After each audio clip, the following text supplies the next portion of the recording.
BBC presents Peter Cook and Marjorie Westbury in Paul Temple and the Conrad Case by Francis Durbridge. Episode 1, The Man from Munich.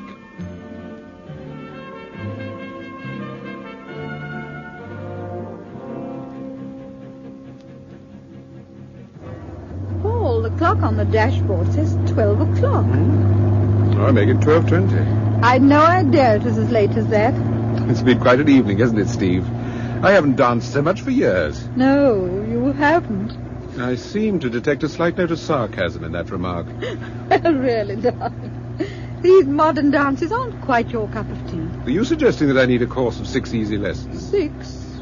Well, considering it was a charity ball, I think you might be a little more charitable about my dancing. I will. Are you going to put the car away, Paul? No, I'll let Charlie do it. Won't he be in bed? Well, you've forgotten. It's his night out. He's probably been to the Pally, indulging in his weekly bout of rock and roll. Ah, now that's an idea. What? Maybe Charlie could give you 6 easy lessons.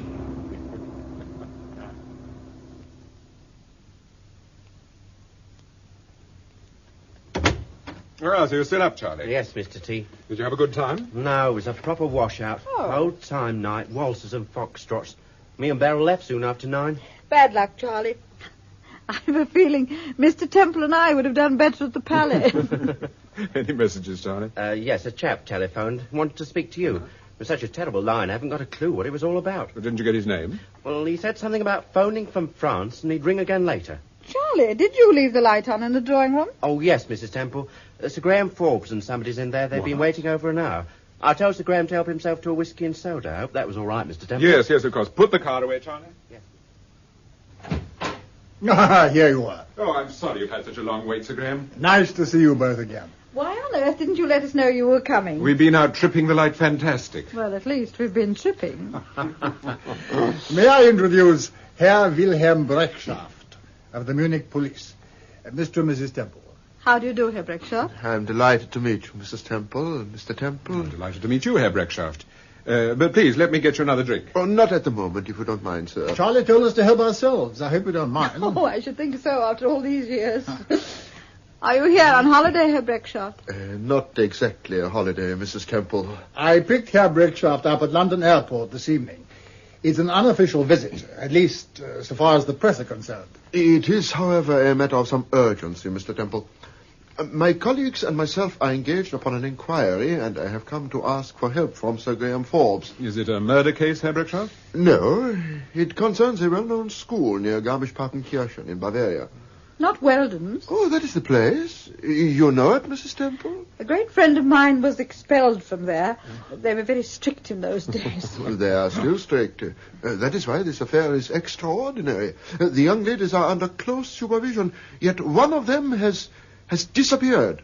Disappeared? What kind of school is this? It's one of the best finishing schools on the continent. Very exclusive. Breckschaft tells me that it's owned and run by a widow, an Englishwoman, Mrs. Elizabeth Weldon. That's right. Her pupils come from all over Europe, indeed from all over the world. How old are these girls? Oh, 16 to 19. And the missing girl? She's 18. And English. That's why Breckschaft's here. Her name is Betty Conrad. She is the daughter of a Harley Street psychiatrist. Oh. The circumstances are most unusual. The girl seems to have vanished into thin air. My men have made many inquiries, but so far we have been unable to throw any light upon this strange affair. I see. Are there any other facts? Yes, there are many facts, Mr. Temple. We discovered that Betty Conrad had been friendly with a young Englishman named Dennis Harper. Dennis Harper? Yes. He works in the Anglo-Continental Bank at Munich. When the girl disappeared, Harper was not to be found, and we thought they might have gone away together. But he returned a few days later. He had been on a motoring holiday in Austria and knew nothing at all about Betty Conrad's disappearance. Indeed, he seemed to be genuinely upset when we told him about it.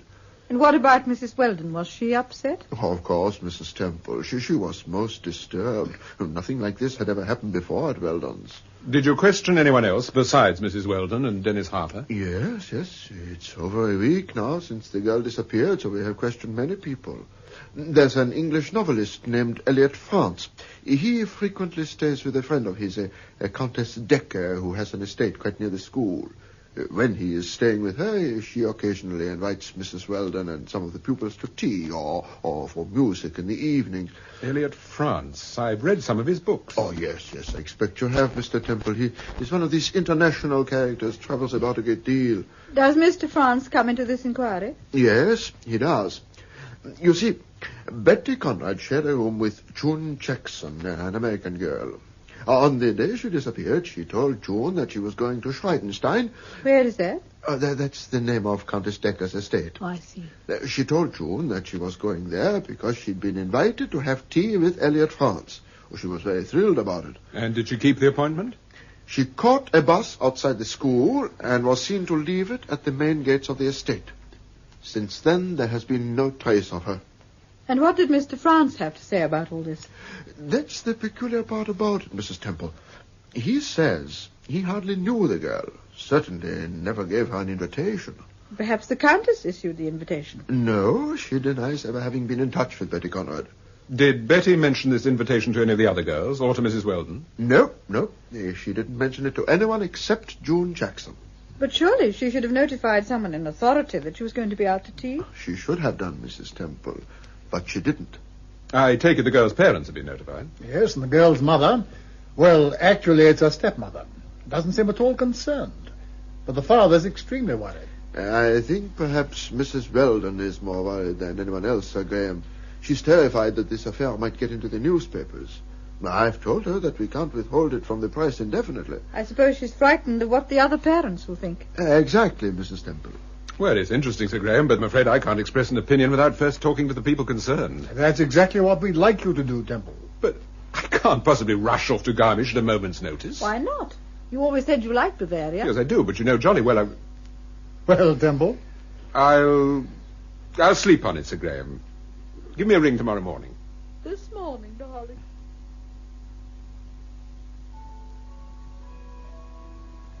Oh, dear. It's 1 o'clock. You'd better lock the front door, Paul. I think Charlie's done it. Steve, do you really want me to get involved in this case? No. But you said...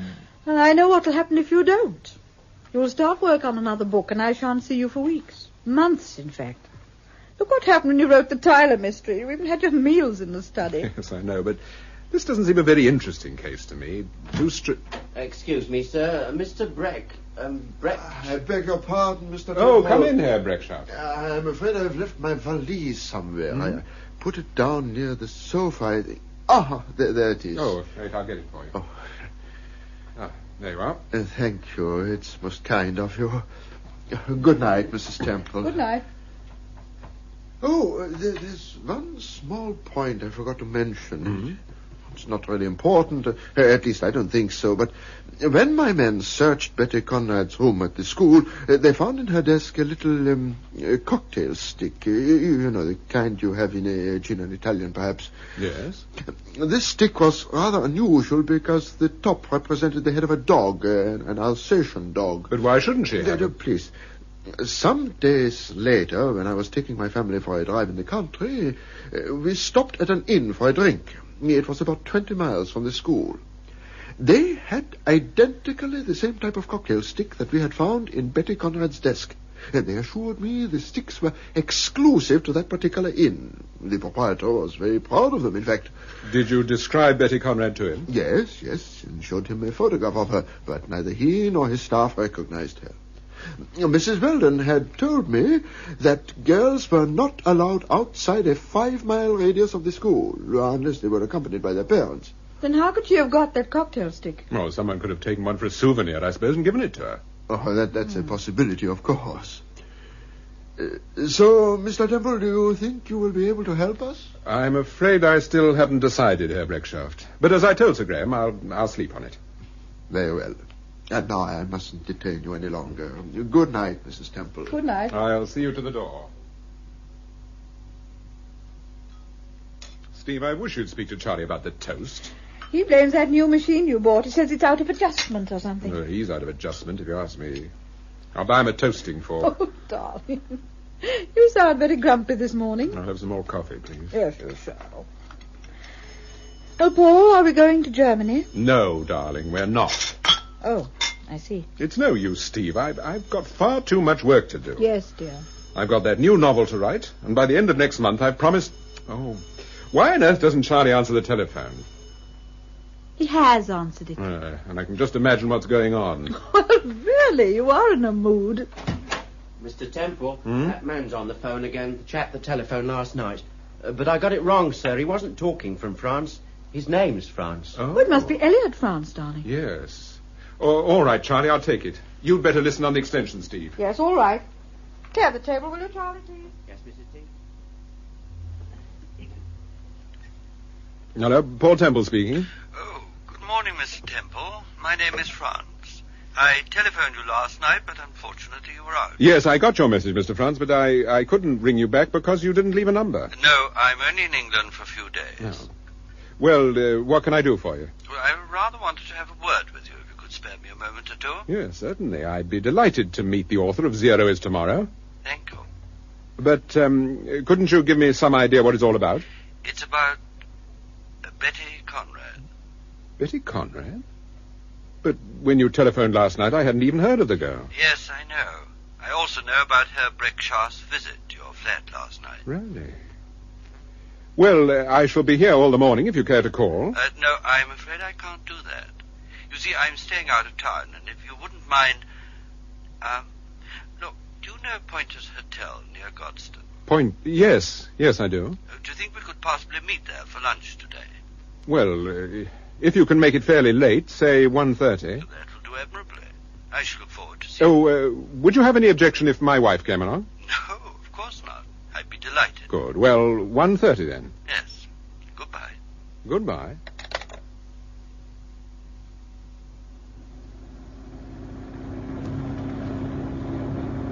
Oh, you really are extraordinary. Here we are dashing down to Godstone, and yet you say that you're not going to get mixed up in this affair. I said I had a great deal of work to do. Anyway, you must confess the whole thing sounds a little more intriguing. You mean since Elliot France telephoned? Yes. By the way, he doesn't write many novels, does he? No, but those he does write sell like mad all over the world. I've never read one of them. Well, I don't think it'll worry him very much, darling. I'm told he's got an enormous private income. Has he? Oh, well, we shall probably have a jolly interesting lunch. Although it's going to be a bit awkward if he asks me if I've read any of his books. I know, you can tell me the plot of the one you mentioned. Zero is Tomorrow. If you can remember the plot, of course. No, I can remember it all right. Zero is Tomorrow happens to be the title of my next novel. Your next novel? Yes. But why did you mention it to Elliot France? I suddenly had a hunch. I wanted to discover if the gentleman on the telephone really was Elliot France. And wasn't he? No, he wasn't. You know, you're quite right, Steve. I think it's going to be a jolly interesting lunch. Yes, sir? You've reserved a table? I think Mr. France has already booked. Ah, yes, of course. Mr. and Mrs. Temple. That's it. And Mr. France has just phoned to say he'll be down in a few moments, sir. You mean Mr. France is staying here? Yes, sir. He's been here for several days. He's asked me to serve cocktails on the terrace. Will you come this way, please?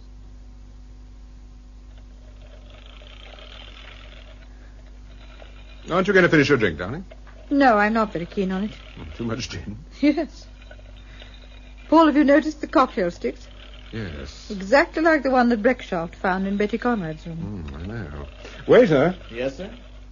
Mr. France is rather a long time. We've been here 20 minutes. Yes, I'm sorry, sir. He must have been detained. Oh, well, could you get us some olives? Yes, certainly, sir. Oh, waiter. Mr. Temple? These cocktail sticks, they're rather unusual, aren't they? How long have you had them here? No time at all, sir. Mr. France said you'd be amused. Oh, did Mr. France supply them, then? He did indeed, madam. He insisted I use them for your cocktails. I gathered it was some kind of a private joke, sir. Oh, yes, of course. Thank you, waiter. Don't forget the olives. Right away, sir. Our host seems to have a rather strange sense of humour. Mm-hmm. These sticks are rather attractive, aren't they? The Alsatian's awfully well carved. What are you thinking about, darling? You know, Steve, I think there's more to this business than just the disappearance of a schoolgirl. I think that when Breckshaft contacted Sir Graham Forbes, he knew perfectly well... Excuse me, sir. Mr. France sent this note down for you. Note? Oh, thank you. All right, thank you, waiter. Yes, sir. What does it say, Paul? Listen, I'm extremely sorry I shall be unable to keep our appointment. I have been urgently summoned to see a friend at Oxted. I should be most offended, however, if you do not stay to lunch. The waiter has his instructions.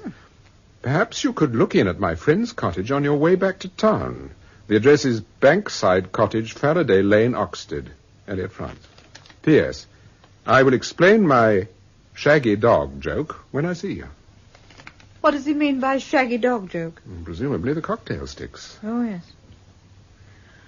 Well, what do we do now, Mr. Temple? There's only one thing we can do, Steve. What's that? Have a free lunch, darling.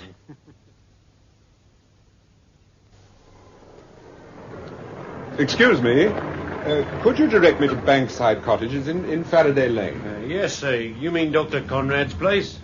Dr. Conrad? That's right. He's a big London doctor. He comes down here at weekends. It must be Betty Conrad's father. You keep straight down here, and the house you want is right at the end, just past the little pond. I see. Thank you very much.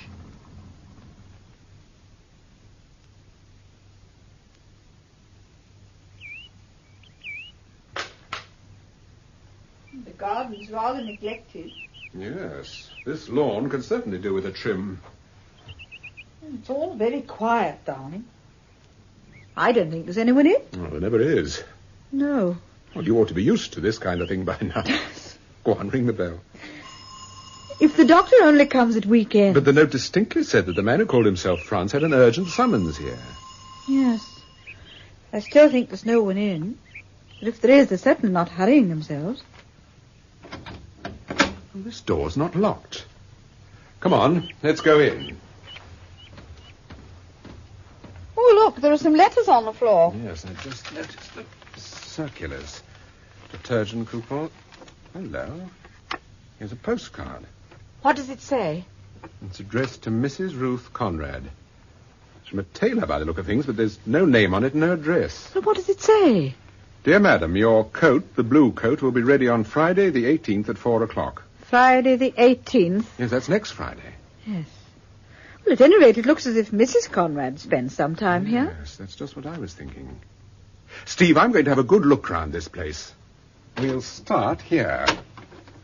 Now, this looks as if it might be the drawing. By Timothy, what a shambles. There's been a devil of a Steve, stay where you are. What is it, Paul? There's someone on the floor at the back of the settee. No, don't move, darling. Stay where you are. Who is it? I don't know. Do you think it's the man who telephoned you, the man who pretended to be Franz? It could be. Yes. Oh. He's dead, isn't he? Yes, Steve. He's dead. Well, you've certainly had quite a day, Temple. Quite a day. Haven't the police any idea who the murdered man might be, Sir Graham? No, Temple. But they're sure of two things. One, that he's not Elliot Franz. Two, that he's the man who stayed at Pointer's and called himself Franz. But as to how he knew so many facts about this particular case, we just can't imagine. Unless Breckshaft can throw some light on the matter. I regret, Sir Graham, that I know nothing about this man. Did you see Dr. Conrad? Yes. There again, I'm afraid we seem to have struck a dead end. He knew nothing about the man either. Had no idea how he got into the house. The man who killed him must have got into the house as well. What were they after? I don't know. And Dr. Conrad can't throw any light on it either. He told me he hardly uses the house now. Was thinking of selling it. It seems his wife doesn't care very much for the country. Does Mrs. Conrad know anything about the dead man? Apparently not. She was present when I gave her husband the description, and she said she'd no idea who he could be. I see. Oh, I found this postcard, Sir Graham. It's addressed to Mrs. Conrad. It was on the mat near the front door. Mm-hmm. Blue coat, Friday the 18th. Why should she give them her country address if she's hardly ever there? Exactly. I may be wrong, but I have a feeling that Dr. Conrad is withholding information, Sir Graham. Yes, well, I'm afraid there's nothing we can do about that at the moment. Mr. Temple, forgive me for raising the question again, but have you reached a decision about this case? Yes. If you think I can be of any help to you, Herr Breckshaft, I'm at your disposal. Thank you, Mr. Temple. Now, could you and Mrs. Temple fly to Munich with me tomorrow? Yes, I think that can be arranged.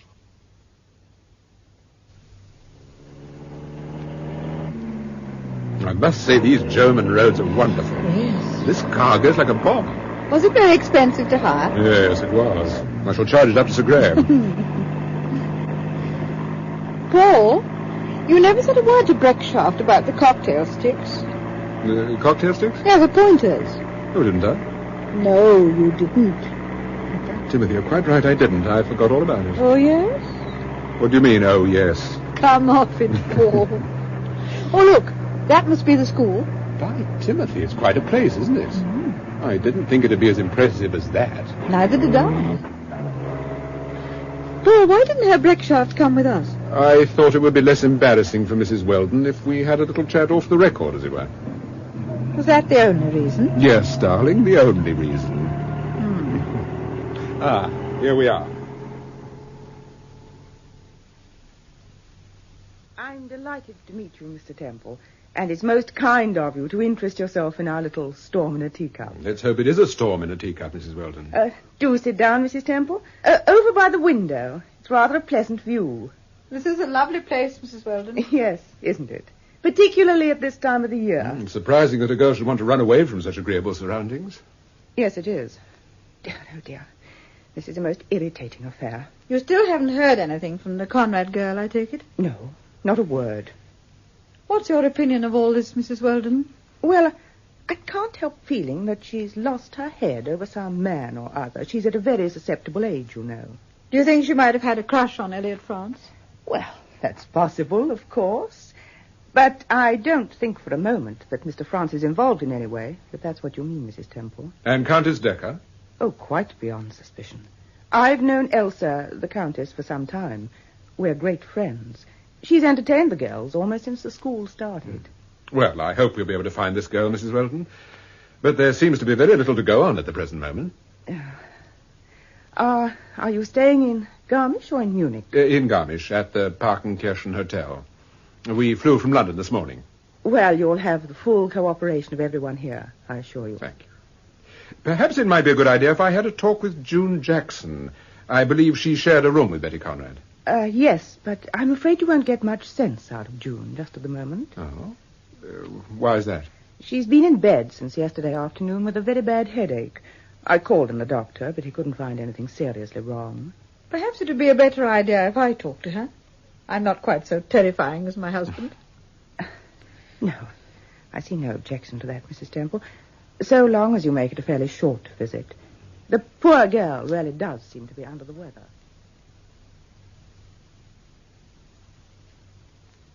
I'm afraid that chair isn't very comfortable, Mrs. Temple. I'm quite comfortable, thank you.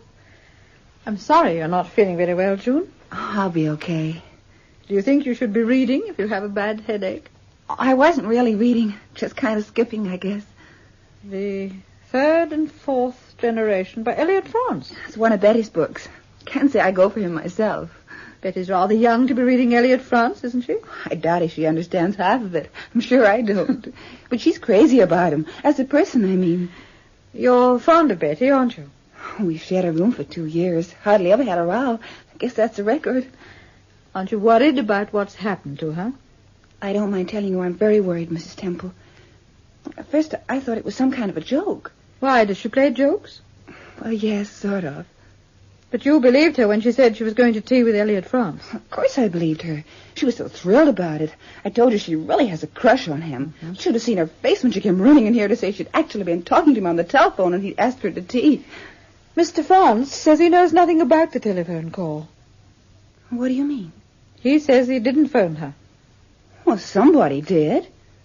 If it wasn't France, then someone impersonated him. Yes.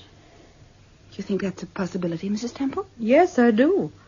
The man on the phone must have known that she had a crush on France and that she'd be sure to turn up if he invited her out to tea. He could have intercepted her at a certain place at a fixed time. Well, yes, I think it's a possibility, June. Have you met Mr. France? Oh, yes, we've all met him. All the girls, at some time or other. Would you say that he had encouraged Betty at all? No, I don't think so. You think she'd have told you if he had? Oh, sure, she'd have told me, all right.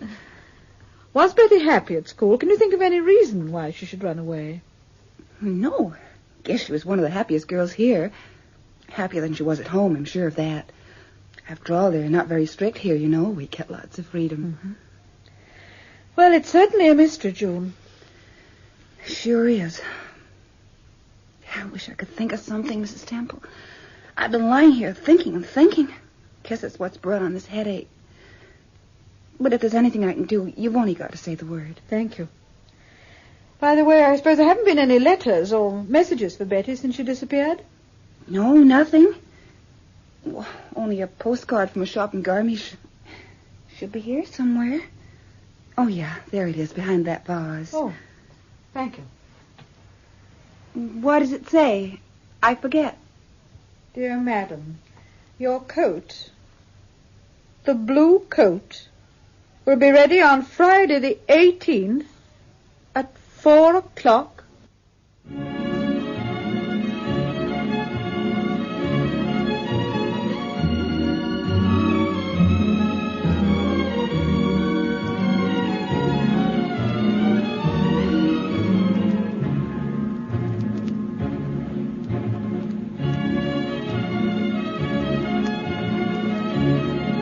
Part of Paul Temple was played by Peter Cook and Steve by Marjorie Westbury. Sir Graham Forbes, Richard Williams, Herr Brechtschaft, Geoffrey Siegel, Mrs. Weldon, Virginia Winter, and Elliot France, James Thomason. Gerda, Hilda Schroeder, Madame Klein, Dorothy Holmes Gore, Dennis Harper, John Brining, Elsa, Countess Decker, Joan Matheson, and Dr. Conrad, Rolf Lefevre. Joyce and Fritz Gunther, Dorothy Smith and George Hagan, June Jackson, June Tobin, Captain Williams, John Bennett, Inspector Vosper, Hugh Manning, Inspector Digby, Peter Wilde, Paddy, alias Captain Smith, John Hollis, Betty Conrad, Jane Jordan Rogers, and Charlie, James Beattie. The Paul Temple serials are written by Francis Durbridge and produced by Martin C. Webster.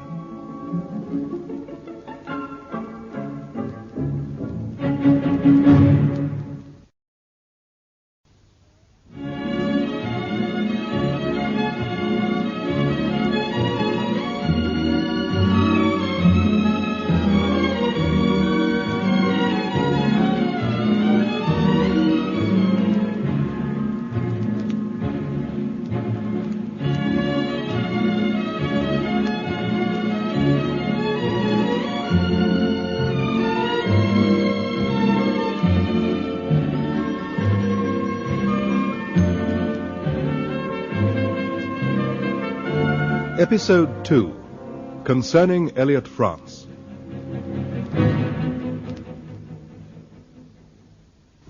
What does it say? I forget. Dear Madam, your coat, the blue coat, will be ready on Friday the 18th at 4 o'clock. Oh, yes, of course, I remember now. Betty was having a new coat made at Bruner's. Bruner's? Yes, it's the best dress shop in Garmisch. Countess Decker recommended her. She was very thrilled. The Countess gets most of her clothes there. What, in Garmisch? Yes. I thought Countess Decker was an extremely wealthy woman. Oh, she is. Well, surely she'd buy her clothes in Paris or Rome or Munich even. Well, I'm only repeating what Betty told me. Why are you interested in that card? My husband and I are trying to find out what's happened to Betty Conrad. Even the most ordinary object might be an important clue. Well, I've told you everything I know, Mrs. Temple. I'm sorry not to have been more helpful. You've been very helpful, and I'm most grateful. Tell me, did Betty see a great deal of Mr. France? No, I don't think so. Although, come to think of it, she saw quite a lot of Countess Decker. I see. June, tell me, was Betty very attached to her parents? Well, I suppose I shouldn't say this, but Betty didn't get on too well with her stepmother, and even her father hadn't a lot of time for Betty. He's a pretty busy man. Well, at the moment, he must be a pretty worried man. Because of what's happened to Betty? Yes. Well, if there's anything I can do to help you, Mrs. Temple... I'll remember that. Well, now, I'll take this postcard, if you don't mind. And if Betty turns up, I'll let her know about the coat. Oh, sure. A phone call will fix that. Goodbye, June. I hope your headache will soon be better. Oh, it's practically gone now, Mrs. Temple. Goodbye.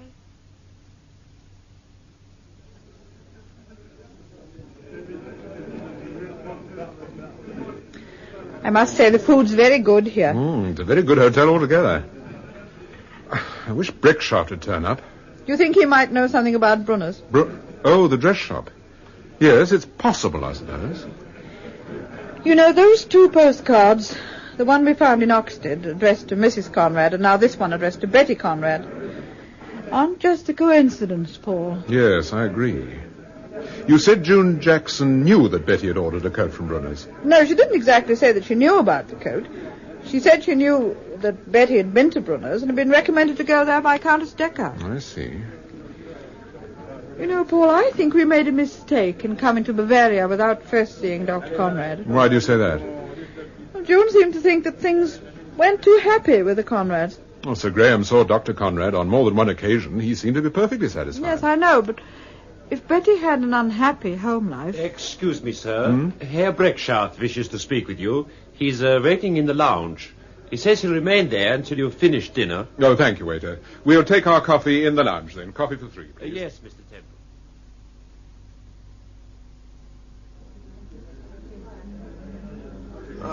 Good evening, Mrs. Temple. Good evening. Mr. Temple. Hello. We rather wondered what had happened to you, Herr Breckshaft. Oh, I've been so busy since I got back, Mrs. Temple. My work fell behind when I was in England. Are there any new developments in the Conrad case? Not so far as I'm concerned, I'm afraid. No. You know, I think it might be a good idea if my wife and I went to that hotel you were telling us about, where you found the cocktail sticks. Oh, the Hotel Reimer. Yes, I agree. It's at Oberammergau. It's just outside the village, on the road from Garmisch. Do you know a dress shop in Garmisch called Brunner's? Why, certainly. A very reputable firm. But why are you interested in Brunner's, Mrs. Temple? My wife found this postcard in Betty Conrad's room at the school. Actually, June Jackson gave it to me. A blue coat, Friday the 18th. You remember the card we found at Oxted, addressed to Mrs. Conrad? Oh, I do indeed, Mr. Temple. It's a curious coincidence. Is it a coincidence? I saw Mrs. Conrad when I was in London. She seems a strange woman. She didn't appear unduly perturbed by the disappearance of her stepdaughter. Perhaps she wasn't perturbed. No, perhaps she wasn't, Mrs. Temple. But tell me, what do you think of Mrs. Weldon? Well, she was obviously upset when we saw her. Naturally, she's anxious for the reputation of her school. But I doubt if I shall be able to keep this case from the newspapers very much longer.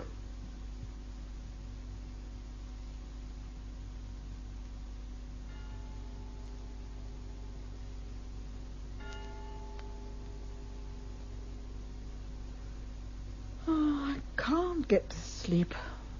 I don't know why. Are you thinking about Betty Conrad? Yes, I am.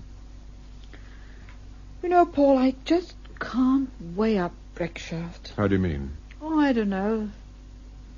Something about him. He's a very worried man, darling. After all, it should be a comparatively easy matter for him to find an English girl in Bavaria. Yes.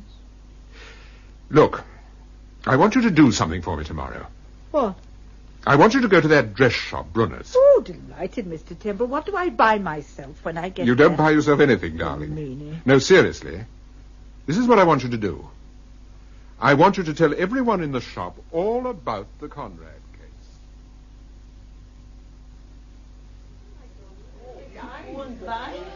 Can I show you something, madame? Oh, yes, of course. How did you know I was English? I can always tell, madame. I worked in Bond Street for 2-3 years. Is there anything I can show you? Really, in Bond Street? How extraordinary. It's a small world, isn't it? Yes, madame. How long have you been here? At Brunner's in Garmisch? Oh, for 3 years I was at our Munich shop. I came here last year. What can I show you, madame? Those lace blouses. I think they're most intriguing. They're frightfully expensive, I suppose. Oh, not so expensive, madame. Just under... let me see... just under £12. Oh, quite reasonable. I adore the colours. I don't know which would suit me best. I think perhaps the beige. Or that pale chiffon. I'm not really sure. Perhaps I can help, madame. Oh, thank you. All right, Gerda. Yes, Madame Klein. Now, madame, the grey one will be perfect match for the skirt you're wearing, if you intend to wear it with that skirt, of course. Well, actually, I thought, yes, Yes, it is nice, isn't it? Yes. You know, I believe you're right. Shall I send it, madam, or would you like to take it with you? Oh, well, I mean, I haven't quite made up my mind yet. I thought perhaps... Yes, I'll take it. Yes, madam. No, on second thought, No, I'll take it with me. Very good, madam. No, I won't. You can send it to the hotel. My husband and I are staying at the Partington. At the Partington. And the name? Mrs. Paul Temple. Mrs. Paul Temple? Yes. Are you on holiday in Garmisch, Mrs. Temple? Well, not exactly a holiday. My husband's investigating the disappearance of the schoolgirl, you know? The English girl who disappeared from Mrs. Weldon's. Girl who disappeared? Haven't you heard? No. Oh, I thought everyone in Garmisch knew about it. Goodness knows my husband's talked to dozens of people since we got here. In fact, he's never stopped talking. Oh, that reminds me. Somebody told me that the missing girl, Betty Conrad, was a customer of yours. Betty Conrad? Yes, I believe she ordered a coat from you, a blue coat. Betty Conrad. I'm afraid I don't recall the name, Mrs. Temple. But wait a moment. I'll look in my day book. Oh, thank you so much. Of course, the girl must be somewhere. I mean, she can't have completely disappeared. Have you found something? Yes, I have. You're quite right, Mrs. Temple. We have a customer called Betty Conrad. And she ordered a coat from you? Yes, she did. A blue coat. It's quite ready, or rather it will be by Friday. We sent her a card to that effect.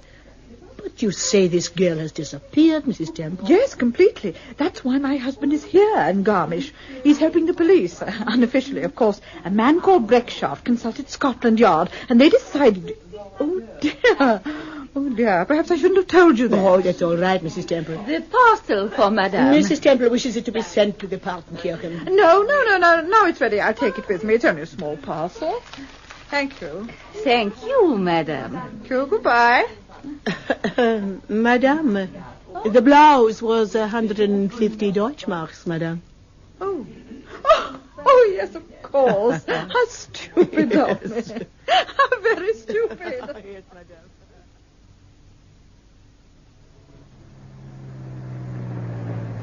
I gather you didn't take to Madame Klein. No, I didn't. Anyway, I did what you wanted for, and I bought myself a very nice blouse. Hey, where are we going? This isn't the road to Oberamago. Oh, good Lord, I almost forgot.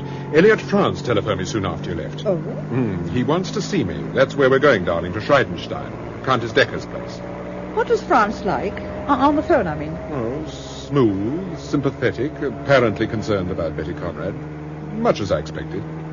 You don't sound very enthusiastic. I'm reserving judgment on Mr. France until we've met. This isn't a very good road, is it? No, it isn't. It's surprisingly bad for Bavaria. And it's not very wide, either. Hello, somebody's in a hurry. It's a sports car. It's an enormous thing. He's trying to pass you. He can't. There's a railway arch ahead. Pull over, Paul!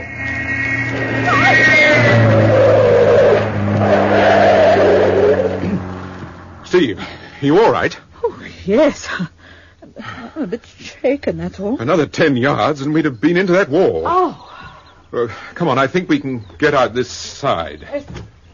Oh.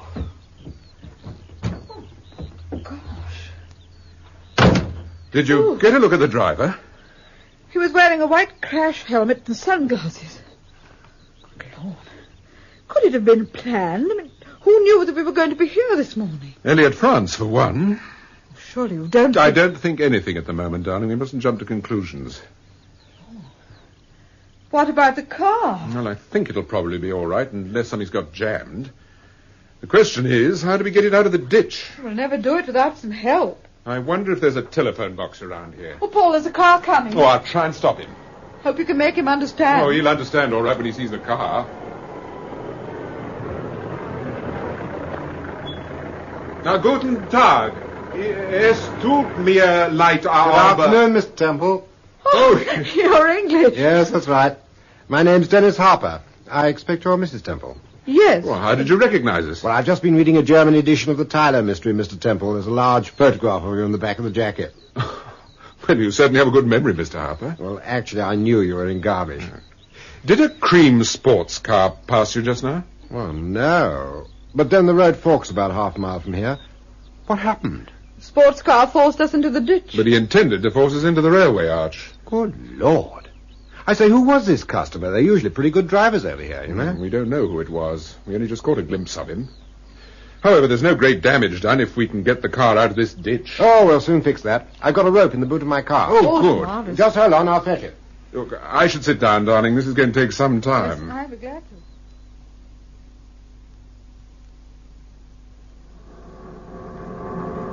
Here she comes. Steady now. Steady. That's all right. All clear, Harper. Oh, jolly good, Sheriff. We're really most grateful to you, Harper. Oh, not at all. Only too glad to help. As a matter of fact, I was coming to see you anyway after I'd finished my business in Garmisch. You were? Yes, I wanted to talk to you about Betty Conrad. Betty Conrad? Why, of course. You're the young man who works in the bank at Munich. Yes, that's right, the Anglo-Continental Bank. I'm on my way to our branch at Garmisch now. But how did you know I was at Garmisch? Well, I've been questioned a lot by the Munich police since I got back from my holidays. During one of the sessions, Breckschaft came in and spoke to the officer who was questioning me. I gathered that he'd just come back from England and brought you with him, Mr. Temple. I see. Were you a great friend of Betty Conrad's, Mr. Harper? Well, I don't know whether you call us great friends exactly. Where did you meet? At the Queen's Club ice rink about 6 months ago. That was before I was posted to Munich, of course. Do you like working in Germany? Oh, rather. Wouldn't go back for anything. I don't mind telling you I had to pull a few strings to get here in the first place. But what about this Conrad case, Mr. Harper? Hasn't it worried you at all? Well, I haven't exactly liked all these confounded questions the police have been asking me, if that's what you mean, Mrs. Temple. No, I mean, aren't you worried at all at the thought that Betty's completely disappeared? Well, of course, it's going to be jolly awkward if she doesn't show up. If she's involved in any sort of crime and I'm associated with her, however innocently, well, you know how banks are about these things. I'm afraid our knowledge of banks is confined to the customer side of the counter. Yes, well, banks are still pretty old-fashioned, you know. They don't like their staff being questioned by the police. Well, I'm afraid in a case of this kind, the police have very little alternative. But you said you intended to visit me in Garmisch. Why? Well, I was going to ask you to speak to this Breckschaft person and assure him I knew nothing at all about this business. Naturally, I don't want to be mixed up in anything, and anyhow, I'm sure Betty's all right. I'm sure there's a perfectly simple explanation of all this. How often did you see Betty? Oh, once a month at the outside. Did you ever take her to the Hotel Reumer at Oberammergau? No. No, we only went to Oberammergau once, and that was many months ago. We didn't stay long because the village was crowded. Betty wasn't supposed to go there, you know, it was out of bounds. Yes, I know. Harper, tell me, did Mrs. Weldon ever question you about... Oh. Yes, Steve, are you all right? Mrs. Temple. I feel a little faint. It's all right, darling. I've got you. It's delayed shock, I should imagine. Yes. Oh, it's all right. There's nothing to worry about. But... Steve, Oh. I think you should go back to the hotel and lie down for a little while. There's no point in coming with me, darling. Well, why not come back to Garmisch with me, Mrs. Temple? I can drop you at your hotel. Which one is it, sir? The Partington? Yes. I should do that, darling, if I were you. Yes, all right, Paul. Good. Don't forget your parcel, darling. Here you are. Oh, I'll take it, Thank Mrs. you. Temple. Oh, thank you. Now, you're sure you'll be all right, Yes. Steve? Oh, I'll That's take all good right. care of her, sir. Or perhaps you'll dine with us this evening, Harper. Well, I'd like to, but it may be a little difficult. Oh, well, drop into the hotel for a drink. Any time during the evening. No, that's very kind of you.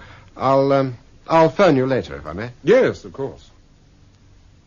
But why should anyone wish to impersonate me? I've no idea, Mr. Franz, but the gentleman in question certainly paid for his impersonation. He certainly did, if, as you say, he was murdered. He was murdered, all right. But who was this man who impersonated me? We don't know. Yet. Do you think the murderer was under the impression that it was actually me whom he murdered? No, somehow I don't think so. Well, all of us feel like murdering somebody at some time or other. Perhaps someone felt that way about me. Still, I find this considerably less disturbing than those continual visits from the police. If I've told them once, I've told them 20 times that I didn't invite this girl to tea. But you can't blame the police. They've established that she was seen getting off the bus at the entrance to this estate. And her friend, June Jackson, says that Betty told her that you did invite her to tea. Why on earth should I invite a schoolgirl to have tea with me? Betty Conrad wasn't exactly a schoolgirl. She was 18 and very attractive. Was 18? Why do you use the past tense? Oh, I didn't mean it that way. I merely... Mr. Franz, you haven't told me why you wanted to see me. If you've told the police everything you know, why should you send for me? There's something I haven't told the police. Oh, I beg your pardon, Elliot. I didn't know you had someone with you. Oh, that's all right, Elsa. Come in, my dear. May I introduce Mr. Temple, Countess Decker. How do you do? I expect you heard of Mr. Temple, Elsa? Yes, indeed. I heard that you were in Garmisch, Mr. Temple. Are you going to solve all our problems for us? I shall do my best. I can't understand why an Englishman is expected to find this girl when the entire Bavarian police force has failed. The missing girl happens to be English, and I know something of her background.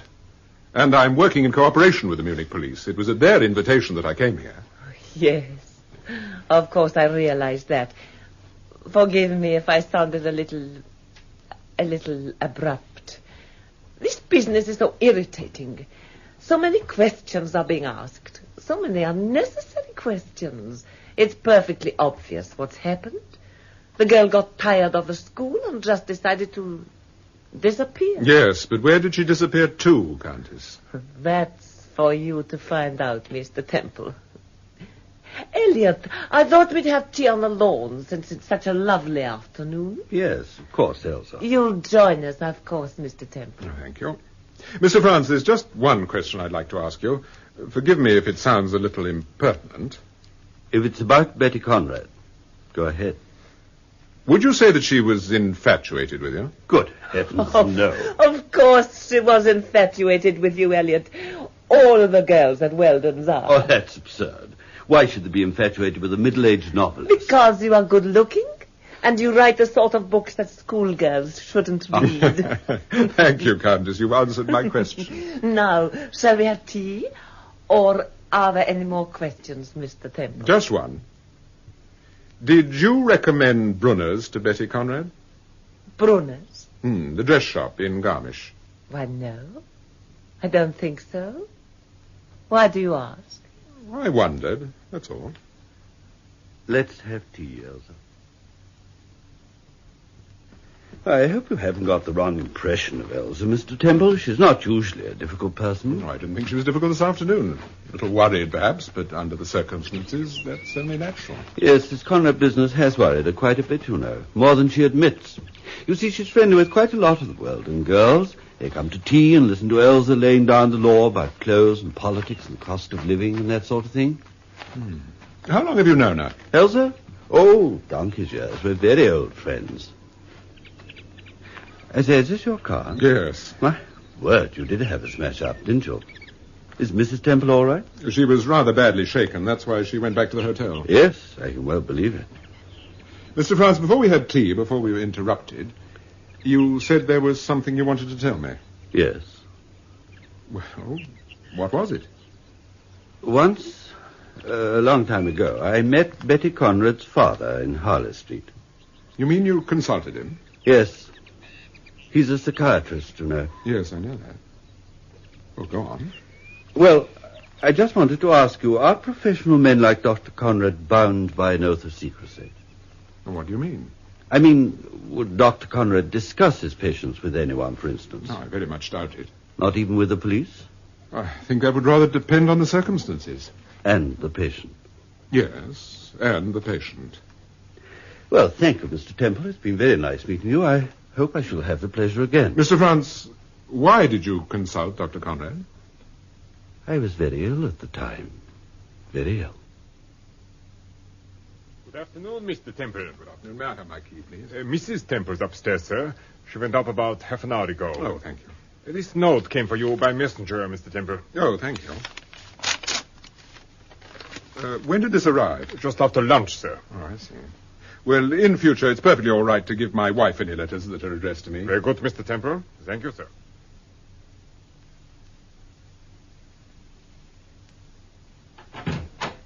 Oh, hello, Paul. How are you, Steve? You feeling any better? Yes, I feel fine.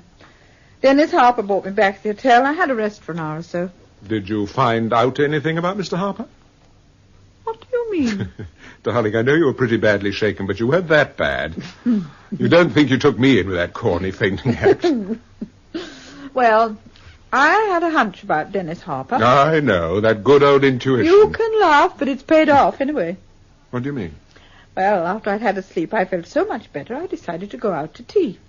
I found a wonderful little cafe just off the main street, bristling with period bits and pieces, and the most wonderful pastries you've ever seen. I thought you were supposed to be on a diet. Well, apart from that, I just got myself nicely settled in a corner with two of the largest meringues, and in walked Dennis Harper. Well, what's extraordinary about that, if it was tea time? Mr. Harper wasn't alone, darling. Oh. You remember the woman that I told you about at Brunner's, the dress shop? Madam Klein? Well, Mr. Harper and Madam Klein had tea together. And it wasn't the first time they've had tea together either, if you ask me. Oh, this interests me, Steve. Yes. And I'll tell you something that will interest you now. Yes? Apparently, Elliot France was once a patient of Dr. Conrad's. He was? Mm-hmm. Did he tell you that himself? Yes. Incidentally, I've had a note from Dr. Conrad. He's in Garmisch. He's calling round to see me this evening. Is he? What do you mean, is he? Sound very mysterious. Paul, what does Dr. Conrad look like? Well, I've never actually seen him, but judging from his photographs, he's a dapper little man with a grey beard. And glasses? Rimless glasses? Yes, I think so. He was in the cafe. With Harper? No, he was at the cash desk just as I walked in. I must have seen a photograph of him somewhere myself, because, you know how it is, I recognized him without actually knowing who it was. Was anyone with him? No, he was alone. Hello? Herr Temple? Yes? The reception desk here, sir. Dr. Conrad is asking for you. Thank you. I'll be right down. Who is it, darling? It's Conrad. I shan't be long, darling. All right. Will you take the key? I shall probably have a bath. Believe me, Mr. Temple, I'd have been here several days ago, but it's extremely difficult for me to leave my patients for any length of time. I should have thought that this matter would have taken priority over even your patients, Dr. Conrad. You don't understand. Some of them are very ill. Was Mr. France very ill? You know about Mr. France. You know that he consulted me? Yes. Who told you? He told me himself. Did he tell you what was wrong with him? No. And I'm not going to ask you to divulge professional confidences, Dr. Conrad. I've told Sir Graham. I suppose there's no reason why I shouldn't tell you. Elliot France was a pretty bad psychopathic case. He had obsessional tendencies. Obsessional tendencies? Yes, particularly with regard to young women. I'm afraid I don't quite follow you, Doctor.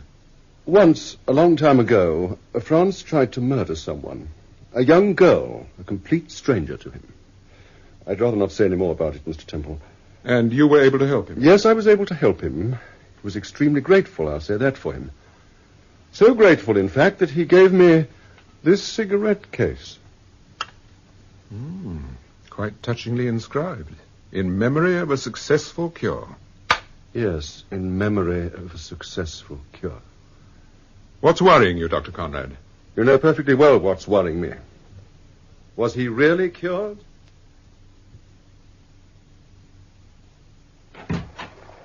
Did you see Dr. Conrad? Yes.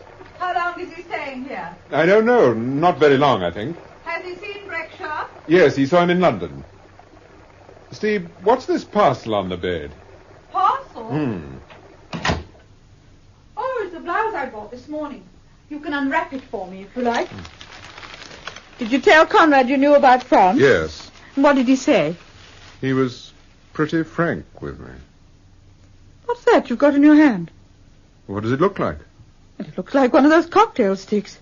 It is. I can see the head, the Alsatian. Yes. Where on earth did you find that, Paul?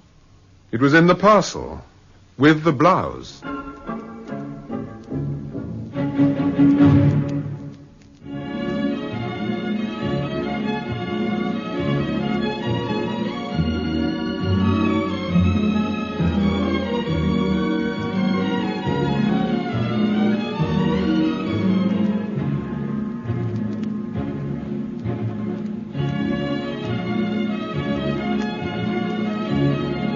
Part of Paul Temple was played by Peter Cook, and Steve by Marjorie Westbury.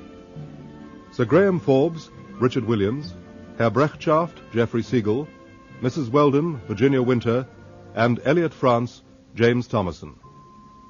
Gerda, Hilda Schroeder, Madame Klein, Dorothy Holmes Gore, Dennis Harper, John Brining, Elsa, Countess Decker, Joan Matheson, and Dr. Conrad, Rolf Lefevre.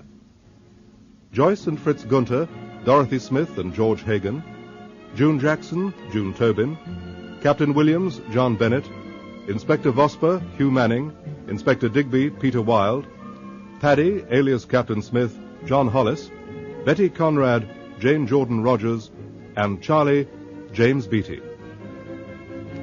The Paul Temple serials are written by Francis Durbridge and produced by Martin C. Webster.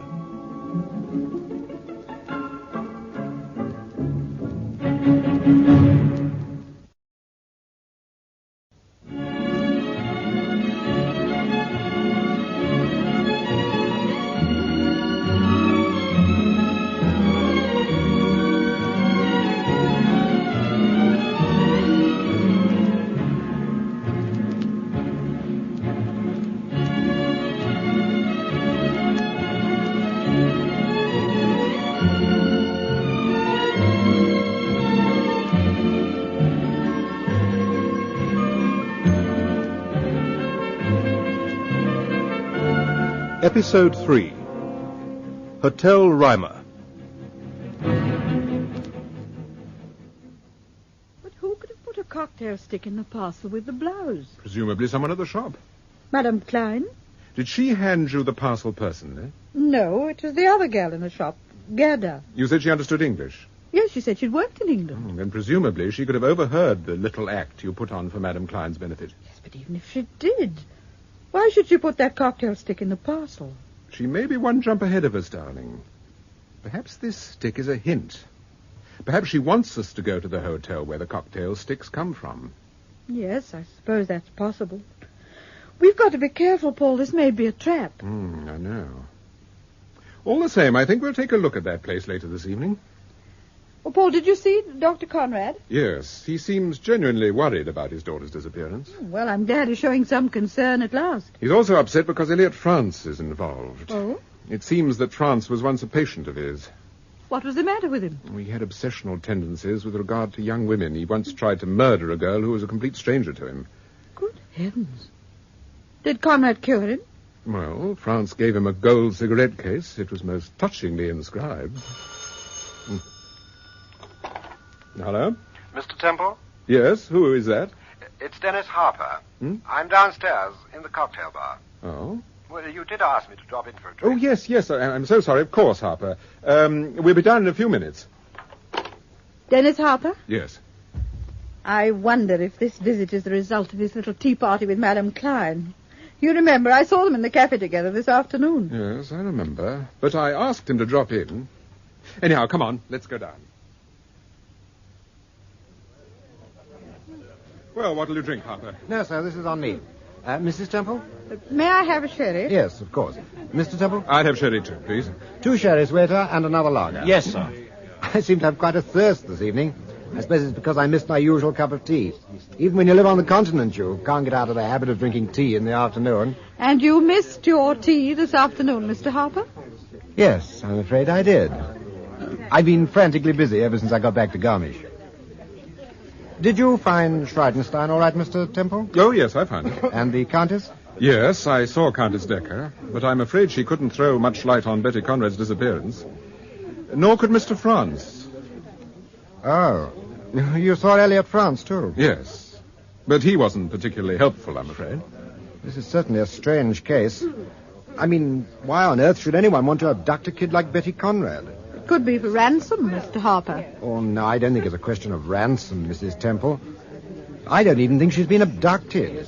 I think she just got tired of the school and decided to go away for a few days. Did Betty give you the impression that she was tired of the school? No, I just, merely expressing an opinion. Would you say that she knew her way around? It depends what you mean by that. I think you know what I mean, Mr. Harper. Betty was no fool. Whether that comes under the heading of knowing your way around or not, I wouldn't know. Harper, will you leave me your address and telephone number, just in case I want to get in touch with you? Oh, yes, certainly. I was going to suggest it in any case. I've got a card here somewhere. Oh, yes, here we are. Ah, thank you very much. A lager beer, sir, and 2 sherries. Oh, thank you. I like the way Harper said he missed his afternoon tea. I saw him come into the cafe. Yes, I know you did, darling. But are you sure he didn't see you? Oh, I'm sure he didn't. I told you, I was sitting in an alcove. Was there a mirror in the alcove? No, I don't think so. I think there must have been, darling. At any rate, I'm quite sure that Harper saw you this afternoon. Why do you say that? Oh, didn't you see the twinkle in his eye when he said he'd missed his afternoon tea? No, I didn't. Are you sure? Yes, darling. But don't let it get you down. It's not important. Let's concentrate on the Hotel Roymer. We'll be there in a minute or two. There's a signpost. Hotel Roymer to the left.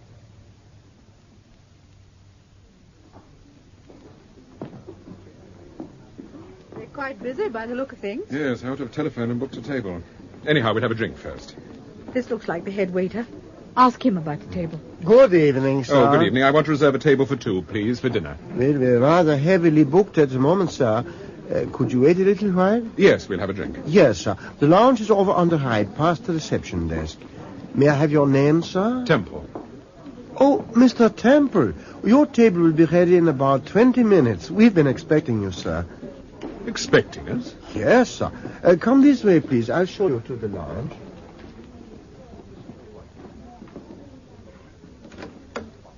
What will you drink, Steve? I have sherry, please. I'll have the same too, waiter, please. Oh, no.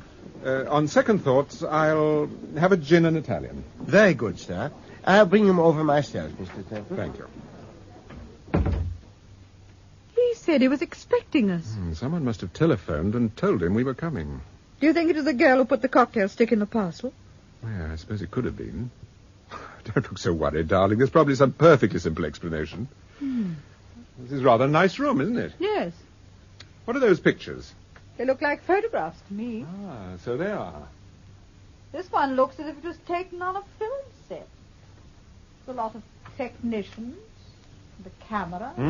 That's a film set, all right. Or a television studio. Your drink, sir. And Herr Gunther will be along in a moment, Mr. Temple. Herr Gunther? The proprietor, sir. He said he wanted to have a word with you, and I told him that you were in the lounge. Oh, I see. Well, thank you very much. Will you put the drinks on my bill? Certainly, sir. Paul, look. Your cocktail stick. Yes, the dog's head. The same as the others. Yes. Well, cheers, darling. Cheers. Very good. How's the sherry? Well, I hope it's satisfactory, Mrs. Temple. Oh, good evening. Good evening, Mr. Temple. My husband sent me along. He won't be more than a few minutes. You are Mrs. Gunther? That's right, Mrs. Temple. You're thinking I'm a long way from home, no doubt. Would it be Perth? Inverness. Timothy, you are a long way from home. Yes. Well, this is my home now. You see, Fritz, that's my husband, was an actor, and I met him when he was on tour in Scotland. Oh. My father kept an hotel just outside Inverness. I was brought up in the hotel business. Oh, I see. After the war, we came back here, and Fritz was in films for a time, but things were very difficult, and the money was uncertain. So when I heard this place was going, I managed to persuade Fritz to buy it. I'm sure it's a great success. Oh, we're paying our way. Though I have to keep an eye on Fritz. He's a rare spender if he gets the chance. Oh, the hotel seems to be very busy this evening. Well, we should be busy at this time of the year. Mrs. Gunther, tell me something. Mm-hmm. The waiter said that you were expecting us this evening. Yes, of course, Mrs. Temple. But we didn't telephone for a table. We didn't even tell anyone we were coming here. Oh, here's Fritz. He'll explain everything. Good evening. I am so sorry to have kept you waiting. No, not at all, Herr Gunther. Your wife has been entertaining us. Ah, yes, I'm sure she has. Joyce is always pleased to see visitors from England. Mrs. Gunther said you could explain how you came to expect us this evening. How we came to expect you, but hadn't you told him about the phone call? No, darling. I thought perhaps you ought to tell Mr. Temple about it yourself. There was a phone call from a lady, Mr. Temple. I spoke to her myself. She sounded like an American. She said that a Mr. and Mrs. Paul Temple would be visiting us very soon, and she asked me to give you a message. Who was this person? I don't know, Mrs. Temple. And the message? The lady said it was urgent that you should go at once to this address. Briggenstadt 37, Innsbruck. Yes. Do you know the address, sir? No, I'm afraid I don't. I don't know Innsbruck very well. It's a pity you didn't get this woman's name, Herr Gunther. I asked her twice if she would tell me who she was. I couldn't do more than that. No, of course not. I did point out to the lady that there was no one staying here with the name of Temple, but she insisted that you would be coming. I mentioned your name to my wife, and she recognized it at once. I've read several of your novels, Mr. Temple, and I know you're associated with Scotland Yard. Oh, not officially, Mrs. Gunther. We had a police inspector here called Breckshaft, asking questions about a girl called Betty Conrad. Are you concerned with the same investigations, Mr. Temple? Yes, I am, Herr Gunther. That's why I'm staying here, in Bavaria. So, this is interesting. But I am afraid I cannot help you. I've already told the inspector all I know. Neither my wife nor myself can recall seeing the missing girl. They shot us several photographs of her. Do you know Mrs. Weldon, the owner of the school? No. Do you know a young man called Dennis Harper? Harper? I cannot recall the name. He'll be English, no doubt, with a name like that. Yes, he is. He's slim, fairly tall, very fair hair, rather good looking. Tall, very fair hair. Do you know, I do remember an Englishman like that, Mrs. Temple. He came here to dinner one night about a week ago with a woman older than himself. Now, can you describe her? Oh, she was dark, good-looking, about 42 or 43, and very smartly dressed. I had a feeling I'd seen her before somewhere, but I couldn't remember where. Could it have been in a dress shop? In Garmisch? In Garmisch? Oh, yes, of course, that's it. I went there about a month ago. She didn't attend to me, but I remember seeing her in the shop. Madame Klein, Paul. Madame Klein? You've heard the name before, Herr Gunther? Klein? Oh, it's not an uncommon name around here, you know, Mr. Temple. Why are you interested in these people? Are they friends of Betty Conrad's? Well, Harper knew Betty Conrad. Just how well he knew her, it's difficult to say. Mrs. Gunther, tell me, does Countess Decker ever come here? Why, yes. Oh, she is a regular visitor. She dines or lunches here at least once a week, usually with Mr. Franz, the writer. Oh, I see. Well, thank you, Herr Gunther. Oh, it's a pleasure. Oh, by the way, my wife and I have been admiring your cocktail sticks. Oh, yes, they are rather unusual, aren't they? They arouse a great deal of interest. It is what the Americans call a gimmick. Gimmick, Fritz. A gimmick. Excuse me, your table is now ready, sir. Oh, thank you. Well, you've been most helpful, Herr Gunther. We'll probably see you again before we go. Come on, darling. Auf Wiedersehen. Auf Wiedersehen.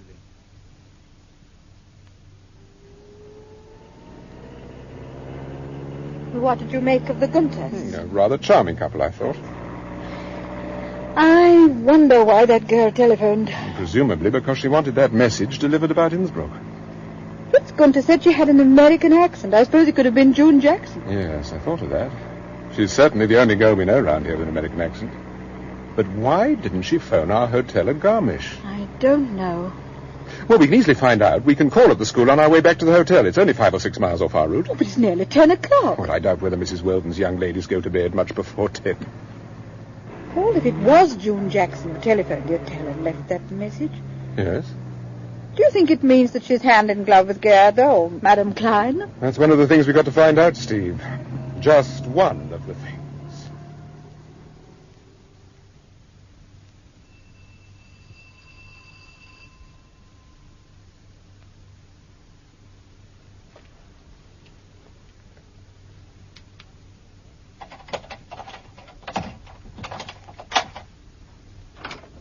Oh, good evening. Could we see Mrs. Weldon, please? What name shall I say, sir? Mr. and Mrs. Temple.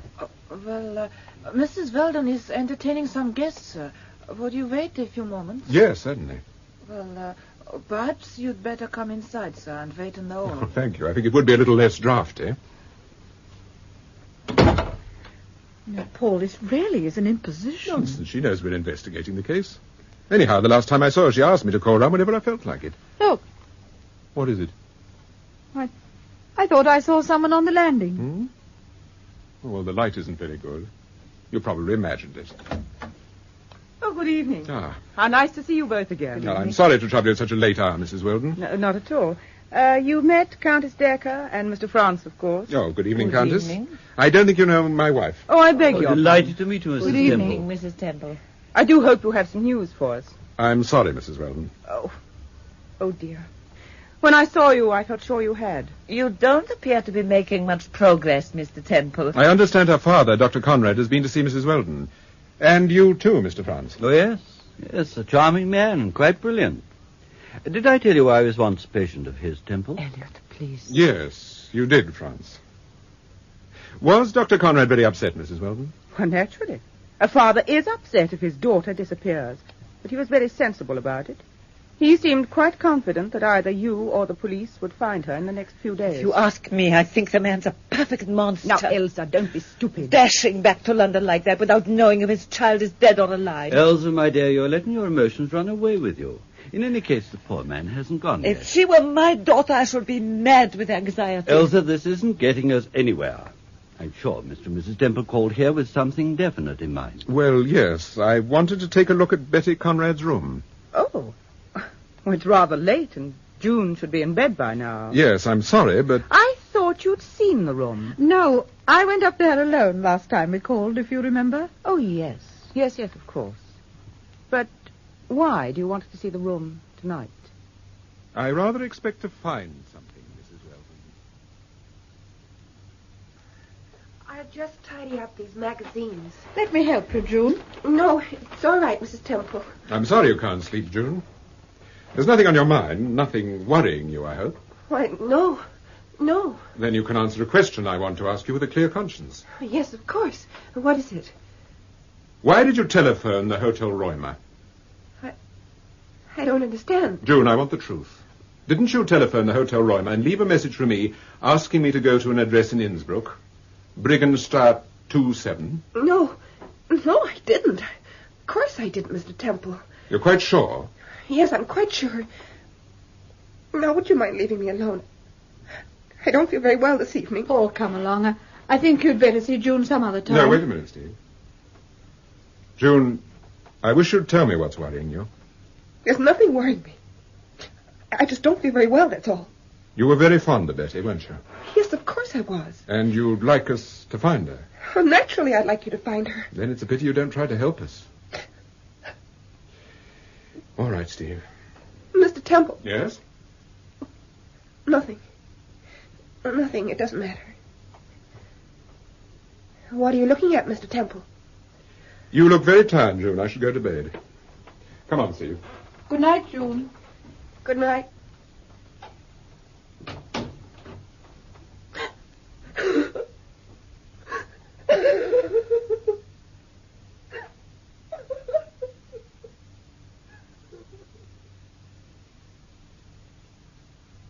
Here you are. I hope you didn't have any trouble with June. No. Though she's rather highly strung, isn't she? Yes, I'm afraid she is. And, of course, she's been worse since Betty disappeared. They were very good friends, you know. Yes. You weren't upstairs very long, Mr. Temple. You obviously found what you were looking for. Or perhaps it was just an excuse to have a private conversation with a girl. No, Countess, I really was looking for something. And I found it. Elsa, you must let Mr. Temple go to work in his own way. Don't be silly, Elliot. I'm just curious. I'm sure Mr. Temple understands. Yes, of course. Would you like to see what I was looking for? Yes, I would. Well, here it is. A cocktail stick? It's rather unusual, isn't it? The head of an Alsatian dog. I didn't see you pick up that cocktail stick in June's room. Didn't you, Steve? I hope you're not trying to tell me the old story about the quickness of the hand deceiving the eye. I wouldn't dream of it. Well, then where did you get that cocktail stick? From my drink at the Hotel Roymer. Well... Any objection? Why on earth did you tell Mrs. Weldon and the others that you found it in the room? I wanted to conceal the real reason for my visit. That was to question June Jackson. Well, you didn't get very far, did you? June didn't tell you anything. On the contrary, she told me quite a lot. Well, she hardly said anything. It wasn't what she said, Steve. It was the way she looked.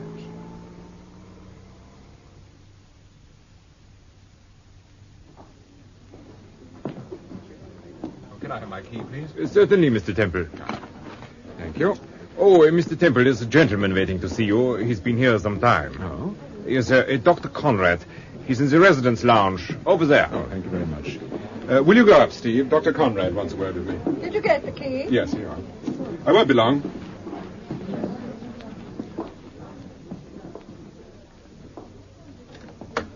Ah, Mr. Temple. Dr. Conrad, I apologize. I'm sorry you've had such a long wait. Oh, that's all right. I ought to have telephoned you first, but I'm flying back to London tomorrow night, and I thought I'd like a word with you before I left. Yes, of course. But I'm sorry I've no news for you at the moment. Oh, I hardly expected you would have. I'm sorry I have to leave Garmisch, but I've several patients in London I must see. If there should be any development, I'd be glad if you telephone me immediately. Yes, of course. Now, here's my card. I've written down my private number as well as the one in Harley Street. Thank you, Doctor. There's just one other thing. Yes? I want you to forget what I told you about Elliot France. No. I had a long talk to him this afternoon, and I'm quite convinced he's normal and perfectly fit. His cure was obviously of a permanent nature. What does that mean exactly, Dr. Conrad? Well, it means, in my opinion, he's not involved in this affair in any way. And that's your professional opinion? Yes. That's my professional opinion. Thank you, Doctor. I'll bear it in mind.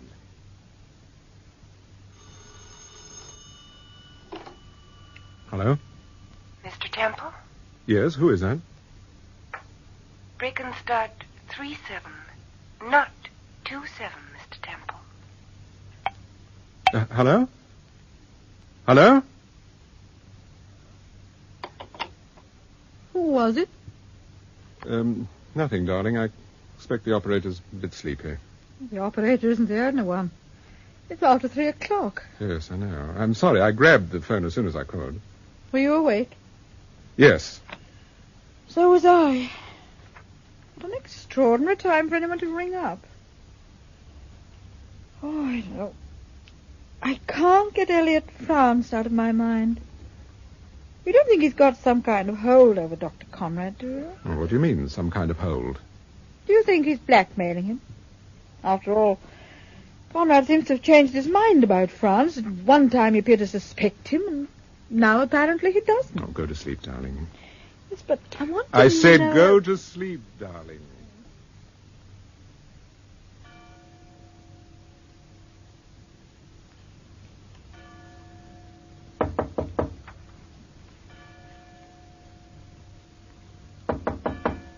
Come in. Good morning, madame. Your tea. Oh, good morning. Would you draw the curtains, please? Certainly. It's a lovely morning, Mrs. Temple. Oh, yes, isn't it? Herr Temple will not be wanting tea. I don't know. I should imagine he would. Paul? Paul, are you in the bathroom? Paul? My husband doesn't seem to be here. It's such a lovely morning, madame. Perhaps he's gone for a walk. Yes. Is there anything you require? Oh, no. No, thank you. Thank you, madame.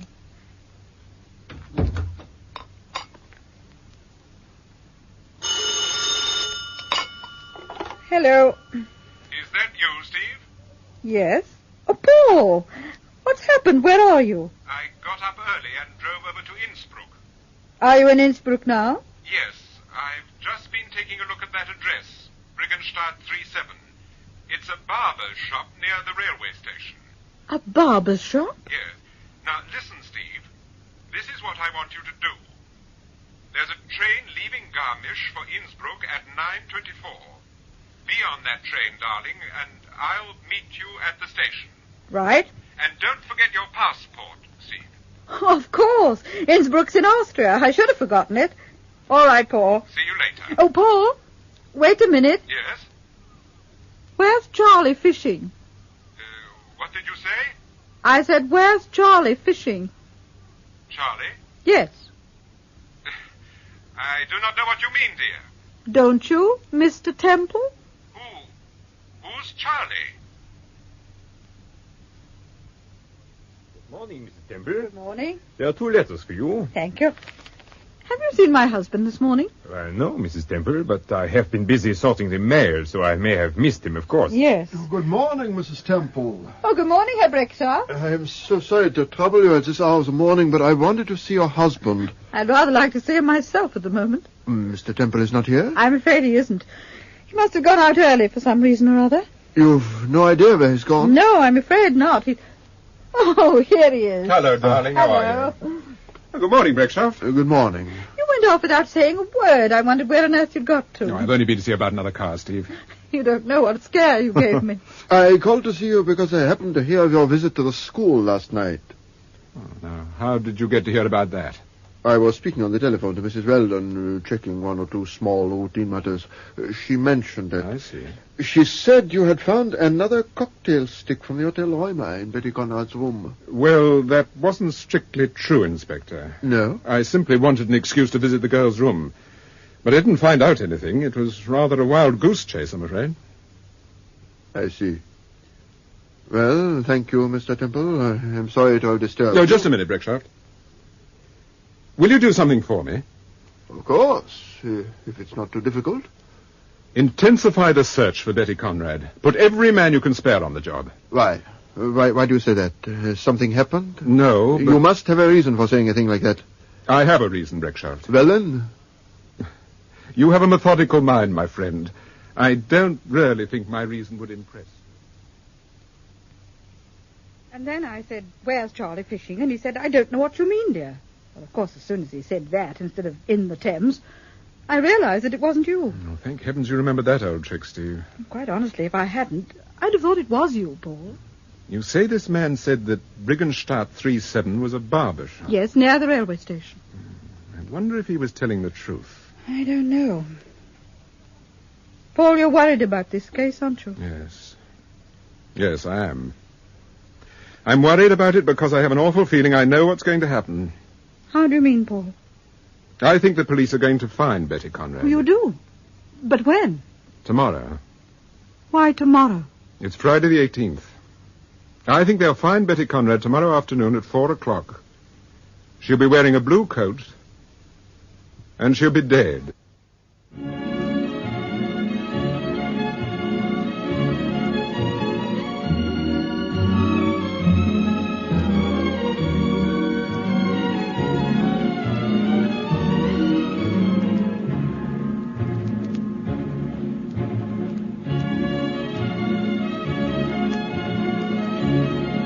Part of Paul Temple was played by Peter Cook, and Steve by Marjorie Westbury. Sir Graham Forbes, Richard Williams, Herr Brechtschaft, Geoffrey Siegel, Mrs. Weldon, Virginia Winter, and Elliot France, James Thomason. Gerda, Hilda Schroeder, Madame Klein, Dorothy Holmes Gore, Dennis Harper, John Brining, Elsa, Countess Decker, Joan Matheson, and Dr. Conrad, Rolf Lefevre. Joyce and Fritz Gunther, Dorothy Smith and George Hagan, June Jackson, June Tobin, Captain Williams, John Bennett, Inspector Vosper, Hugh Manning, Inspector Digby, Peter Wilde, Paddy, alias Captain Smith, John Hollis, Betty Conrad, Jane Jordan Rogers, and Charlie, James Beattie. The Paul Temple serials are written by Francis Durbridge and produced by Martin C. Webster.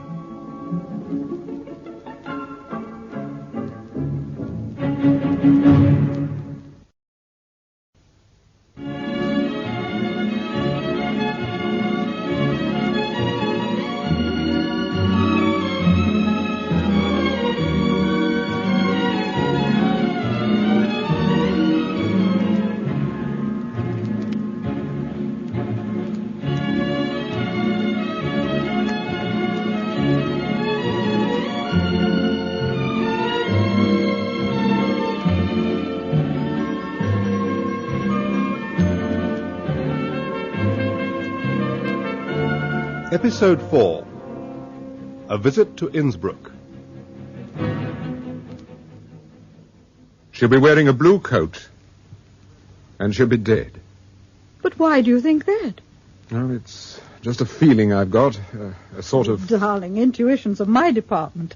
You thrive on facts. Yes, I know, but somehow... Croissant, sir? Oh, thank you. Coffee, madam. Thank you. Anyway, cheer up, Steve. My intuitions aren't always so hard. I should be more worried if you'd had this intuition instead of me. Do you intend to go over to Innsbruck this morning? No, we'll leave that for a little later on in the day. But why? I should have thought it would been better to go this morning. Well, the fact is, I don't want to leave the hotel just yet. I'm expecting a phone call. Oh? From the school. From Mrs. Weldon? Yes. But you saw her last night. Why should she telephone you this morning? I don't know why until I get the phone call. But you said you were expecting the call. That's right, darling. I am. Paul, you really are exasperating. Eat your breakfast, Steve.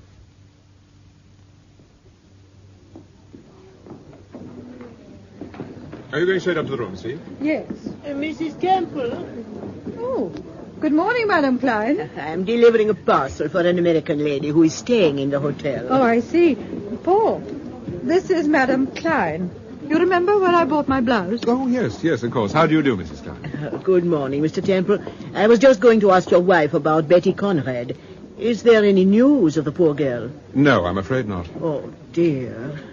I believe Betty was a customer of yours. Yes, poor child. She was due to call tomorrow at 4 o'clock to pick up a coat we were making for her. So I understand. But of course she won't be there now, I'm afraid.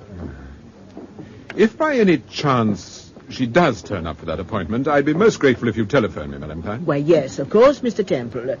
Now I must... I understand Dennis Harper is also very anxious about Betty Conrad. Harper? I'm afraid I know no one of that name, Mr. Temple. Oh, but surely, Madam I'm Klein... sorry, I was under the impression that you were the lady who dined with Mr. Harper at the Hotel Roymer. I must have been mistaken. Hotel Roymer? At Oberammergau. Oh. It's run by two very nice people named Gunther. They have an unusual gimmick there, by the way. Wait a moment. Ah, here we are. A cocktail stick? Yes, with the head of an Alsatian dog. So I see. Have you seen a cocktail stick like this before? Yes, I have. Where? I can't remember where. Oh, yes, there's a shop in Munich next to the post office. I think I saw something like that in the window. I see. Now, if you will excuse me, I must deliver this parcel. Goodbye, Madam Klein. Don't forget to telephone me if Miss Conrad turns up for the appointment.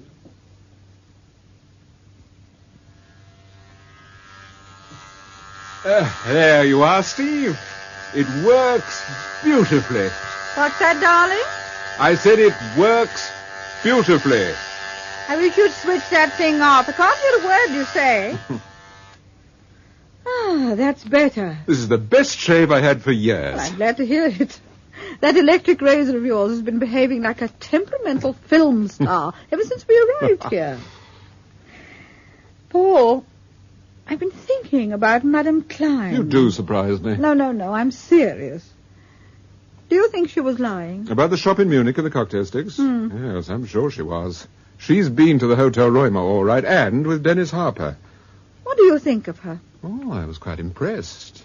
She's a very intelligent woman, I should imagine. Speaks awfully good English. Yes.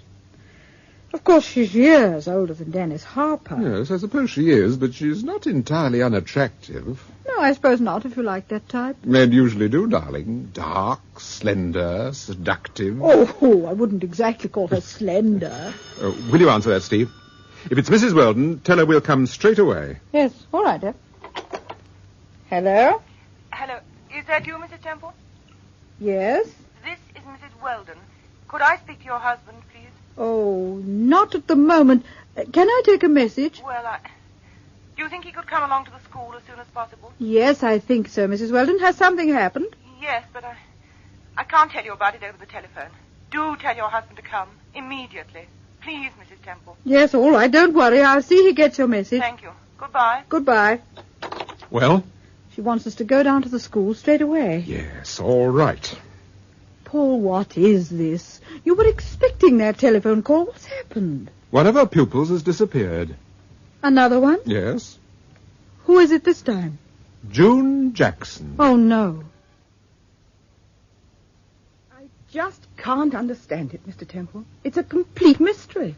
When did you realize June was missing? At breakfast. She wasn't in her place, so I sent one of the girls up to her room. There was no sign of her. Has anyone seen her this morning? Apparently not.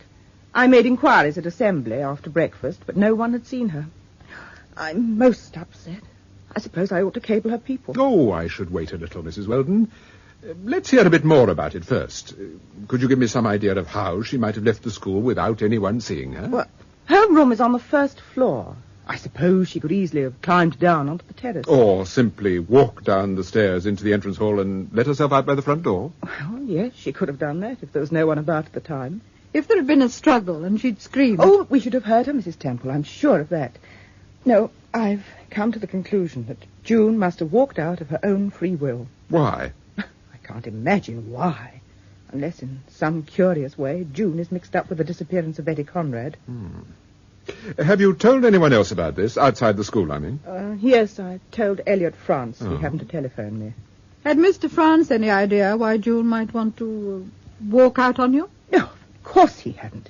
He told me to get in touch with your husband straight away, Mrs. Temple. Well, I don't quite know what to suggest. Have you searched the girl's room, Mrs. Weldon? Yes, I took a quick look round just after breakfast, but there didn't seem to be anything. But perhaps if we went up there now, Paul. Oh, there's Mr. Francis' car. Excuse me. Paul, what is the matter with you? Aren't you interested in this new development? Intensely interested. Well, you don't sound it. Well, what would you like me to do, darling? Rush round the room taking fingerprints? I'd like you to ask a few intelligent questions and give poor Mrs. Weldon the impression that you are at least interested in the case. Good morning, Mrs. Temple. Good morning. I can't tell you how relieved I am to see you. Good morning, Franz. This is a dreadful business. You've no idea what could have happened to June, I suppose? Well, she seems to have disappeared. We already know that, Mr. Temple. I suppose she didn't leave a note or anything. No, there was no message of any kind. Have you searched her room, Temple? I haven't, but I believe Mrs. Weldon has. But don't you think it might be a good idea if you did search it? I don't really think so. You didn't find anything unusual in the room, did you, Mrs. Weldon? No. No, everything appeared to be perfectly normal. Well, what do you suggest, Temple? I suggest you get in touch with the police. With the police? It's the usual procedure in a case of this kind. But, Mr. Temple, I was relying on you asked to... my advice, Mrs. Weldon. I'm giving it to you. Get in touch with Inspector Breckshaft straight away. Come on, darling. I think we'd better get back to Garmisch. There are one or two things I want to do this morning.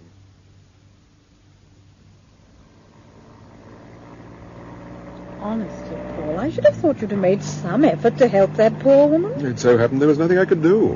Have you really lost interest in this case? If you have, you might just as well go back home. Well, what makes you think I've lost interest, Steve?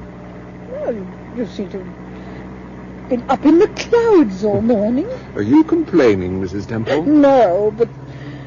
Oh, Paul, there's something very odd about this affair. How do you mean? Well, in all the other cases you've investigated, the man behind it all, the person responsible, has always shown his hand in some way or other, but this person, whoever he is, remains in the background the whole time. We just don't know who we're up against. Paul, what's your real opinion of Breckshaft? Now, why mention Breckshaft? What's your opinion of him? I think he's very bright. Very bright. But unfortunately, he doesn't know who he's up against. Do you? Yes, darling, I know. He's up against a person who isn't on any police file. A person who will be utterly and completely ruthless so far as we're concerned. I don't want you to forget that, Steve. I dare say we'll survive. Yes, but will Betty Conrad? Enjoyed your lunch? Yes, very much, thank you.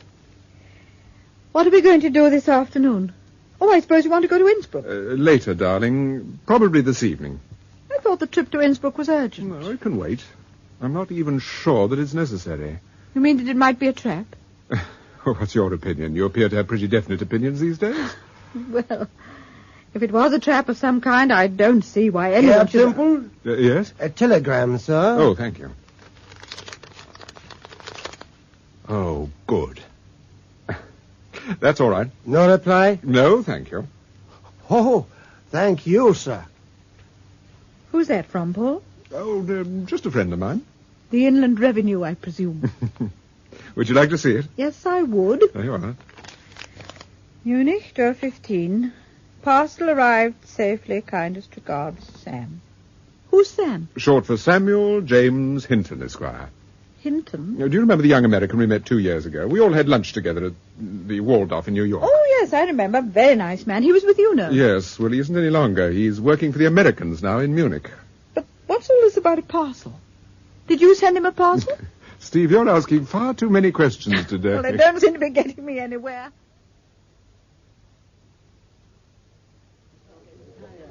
2 dry martinis, please. Very good, sir.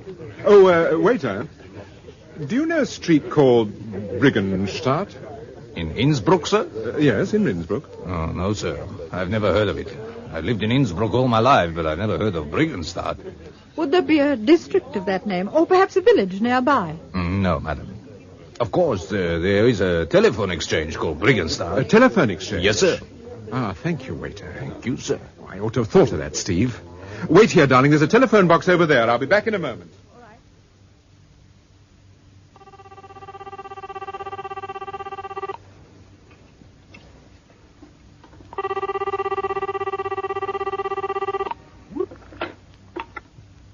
Hello? Is that Briggenstadt 37? Yes, that's right. Who is that speaking? My name is Paul Temple. Oh, yes, Mr. Temple. I've been expecting to hear from you. Perhaps you would care to make a note of this address. Yes. Winterstrasse 16. Winterstrasse 16? Yes, Winterstrasse 16, Mr. Temple. Oh. Hello? Hello? Hello?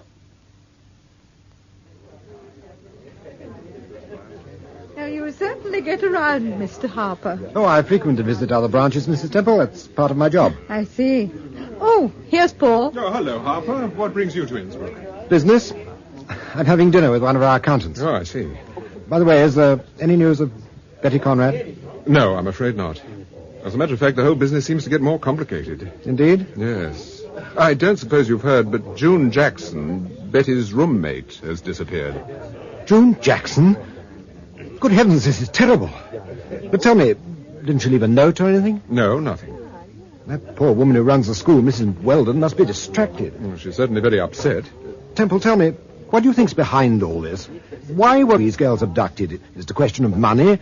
Has anyone asked for a ransom? Not to my knowledge. And we can't be sure that the girls were abducted. But Betty liked the place. She adored it. Why should she run away? Well, perhaps she was lured away by someone. Yes, but why? That's the point. I just don't understand it. Don't you, Harper? No. Well, if you'll excuse us. Yes, of course. There's my man just coming in. Phone me if there's any news, Mr. Temple. Yes, of course. Goodbye, Mrs. Temple. Goodbye. He certainly seemed upset about June Jackson, didn't he? Yes. Waiter. Yes, sir. Perhaps you'd be kind enough to give me a little more information. I'm now looking for a street called Winterstrasse. Ah, Winterstrasse. You know it? Oh, yes, of course. It's a little way out of town, sir, on the south side.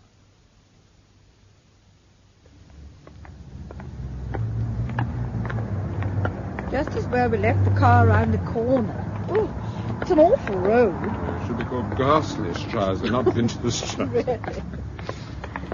I wonder why it's so deserted. I suppose the houses are occupied. Can you see the number of this house? Well, this one's 12. The next is 14. Ah, 16. Yes, this is it. Well, there's a car turned the corner at the bottom of the road. I thought this was a cul-de-sac. Yes, so did I. Oh, Paul, that's light. What the devil is he doing? It's like a searchlight. Steve, get down! Get down, darling!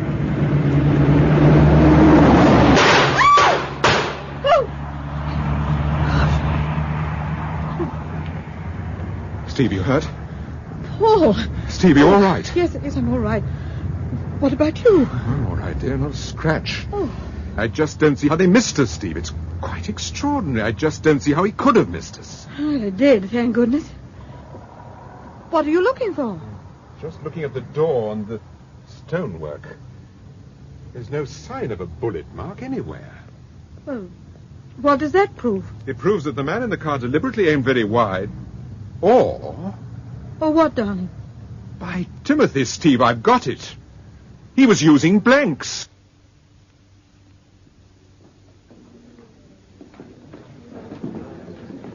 Good evening. My key, please. Certainly, sir. Here's your key, Mr. Durbridge. Thank you. And have you seen Countess Decker? Countess Decker? No. She was here a few moments ago asking for you, sir. This is the second time she's called this evening. I think you'll probably find her in the lounge, Mr. Durbridge. Oh, I see. Well, thank you very much.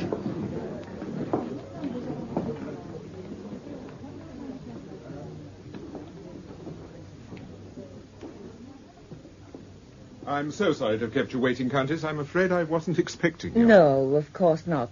I came on the off chance. Oh, good evening, Mrs. Temple. Good evening. Mr. Temple, I hate to trouble you. I know you're frightfully busy, but something rather unusual has happened. I think you ought to know about it. Oh, go on, Countess. This afternoon I went shopping in Garmisch. I parked my car in the usual place. When I got back to the car, I found this envelope on the driving seat. Thank you. No name on it, I see. No. I suppose it was intended for you. I really don't know. And what was inside it? This ring and this cocktail stick. Like the one Mr. Temple found in June Jackson's room last night. Have you seen this ring before? No, but I was speaking to Mrs. Weldon on the phone, and I described the ring to her. She said it must be June Jackson's. June Jackson's? Yes. But if the ring is June's, why should anyone leave it in my car? Perhaps it was intended as a clue, or possibly a message of some kind. But why my car? It could have been a mistake, of course. Yes, but somehow I don't think it was. Have you told Mr. France about this? Yes. And what did he say? He told me to get in touch with you. Did Mr. France know that you were going into Garmisch this afternoon? Why, yes, of course. Why do you ask that? Well, leave the ring and the cocktail stick with me. I'll have a word with Inspector Breckshaft about it. I shall probably be seeing him tomorrow morning. Yes. All right, Mr. Temple. I'm sorry to have troubled you. Not at all. Thank you very much for calling.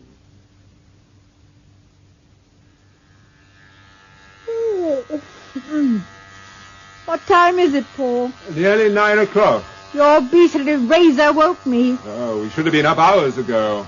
Why don't they fit those things with silencers? I can't imagine why. The lovely day, darling. Come on, get up. What, no tea? No, not yet. Any minute now, I should think. Oh. What day is it today, Paul? It's Friday. The 18th. Friday the 18th? Oh. What are we doing today? Well, I'd rather like to go over to Oberammergau again. To the hotel? I thought we might run over for lunch. Why? Do you want to see the Gunters? Well, actually, I want to take another look at that photograph. Which photograph? The one in the small lounge. The photograph of Fritz Gunther that was taken on the film set. Why on earth did you want to see that? Here's our tea. Come in. Oh, good morning. Would you put the tray down by the dressing table, please?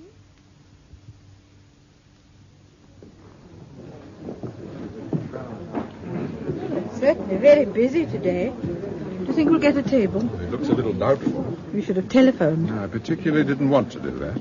Surely the Gunters... Steve, Gunther's just caught sight of us. Listen, I want you to sneak into the small lounge and take a look at the photograph I told you about. Yeah. There's a date on it. I want to know what it is. All right.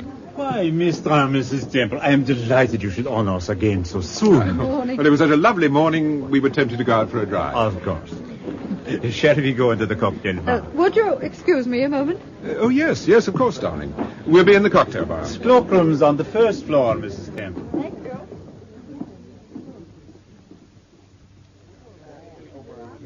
Well, your very good health, Herr Gunther. Thank you, Mr. Temple, and yours too, sir. Bye, Timothy. I needed that. Mr. Temple, I have been meaning to ask you, that message I gave you, the one over the telephone, was it all right?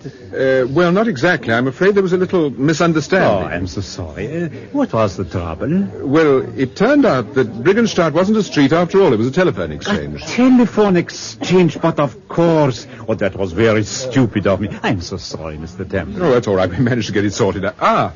Here's my wife. Oh, come and sit down, Mrs. Temple. I've ordered you a dry martini. Is that all right? Yes, perfect, thank you, Herr Gunther. Is Mrs. Gunther here today? Yes, we are rather, what you say, short-handed? Yes, that's right, short-handed. We are rather short-handed, so my wife is doing a little supervising in the kitchen, just to make matters worse. Okay. Which reminds me, I think perhaps I ought to go and have a word with her. Will you excuse me? Of course. I'll see about your table, Mr. Thank you. Well? It's gone, Paul. What do you mean, gone? The photograph, it's not in the room. You sure? Absolutely sure. It was in the far corner on the wall. Yes, I know, darling, but it's gone. It's been replaced by a very colourful photograph of the ski jump at Garmisch. Has it? Has it, by Timothy? Those postcards I bought at Oberhammer, girl. Oh, here they are. I want to send one to Charlie. What time does the post go? From the hotel. About 6, I think. What shall I say to Charlie? Lovely weather, wonderful views, delightful country. Back soon. Back soon? Keep him on his toes. Yes. Paul? Hmm? Why were you so interested in that photograph at the Hotel Roymar? Unfortunately, I didn't make a note of the date on it the first time I saw it. Oh. But why are you interested in the date? I want to know exactly when the photograph was taken. Once I know that, I can easily find out which studio it was and the name of the film. Yes, but where will that get you? After all, we know that Fritz Gunter was an actor. I fail to see that... Oh, I'll go. Oh, good evening. Good evening, Mrs. Temple. Herr Breckschaft, darling. Oh, come in, Breckschaft. Oh, forgive me for coming straight up to your room, Mr. Temple, but I'm afraid I have some news for you. Bad news. You found Betty Conrad? Yes. She's dead. Oh, dear. We found her body in a field near Schreidenstein. Terrible. Schreidenstein, that's Countess Decker's place. Yes. The body was about 2 miles from the house. It's not surprising we haven't found it before. It was covered with leaves and debris. Her face was battered. Her coat had been pulled over her head. It had obviously been a struggle. Oh, poor girl. Was it a blue coat, by any chance? Yes, it was a blue coat. How did you come to find her? We had an anonymous telephone call about an hour ago. It was a man's voice. He told us exactly where it was. I see. And what time was it when you found the body? Oh, about 4:30, 5 o'clock. You've no idea how long she'd been lying there? No, I haven't got the medical report yet. I shall get it as soon as I get back to the office. I see. Well, thank you, Breckschaft, for letting me know about this. If only we had some idea of what this was all about, Mr. Temple. If only we knew what the motive was. You've telephoned the school? Not yet, Mrs. Temple. And Countess Decker? No, I haven't seen the Countess, but I shall have to, of course, since the body was virtually found on her property. I shall be interested to hear how she reacts when she does see you. I'll telephone you later this evening, if I have any more news. Thank you. Good night, Mrs. Temple. Good night, Herr Breckschaft. Good night. Good night, Mr. Temple. Oh, dear. Paul, couldn't this murder have been prevented? Steve, I tried. I did everything I could. I even... Go on, darling. I don't think you realize it, Steve, but I've been working like mad to prevent a second murder. A second murder? Yes, but don't ask me for It's all right. I'll take it. Hello? Herr Temple? Yes? I have a personal call for you from London. From Sir Graham Forbes. Oh, thank you. Put him on, please. It's Sir Graham, darling. Hello, Temple? Hello, Sir Graham. Temple, can you hear me? Yes? I've got some news for you. Yes, I've got some news for you, too, Sir Graham. Betty Conrad's dead. Dead? Yes, they found her body about an hour ago. She was murdered.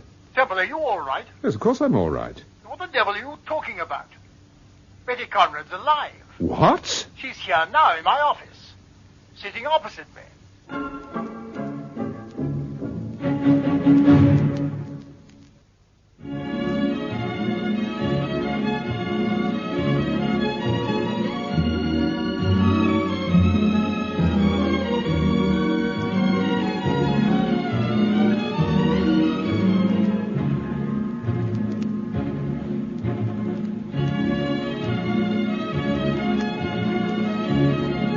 Part of Paul Temple was played by Peter Cook, and Steve by Marjorie Westbury.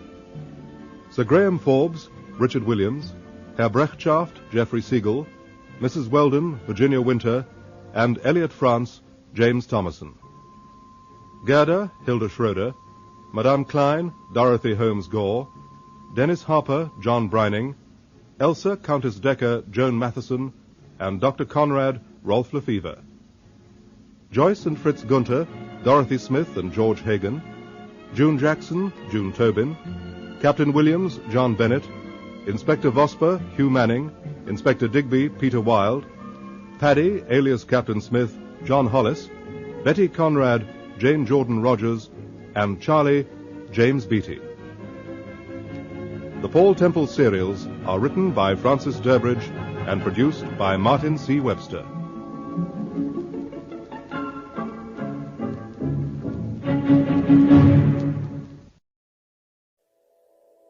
video was uploaded to the channel Thinking Out Louder.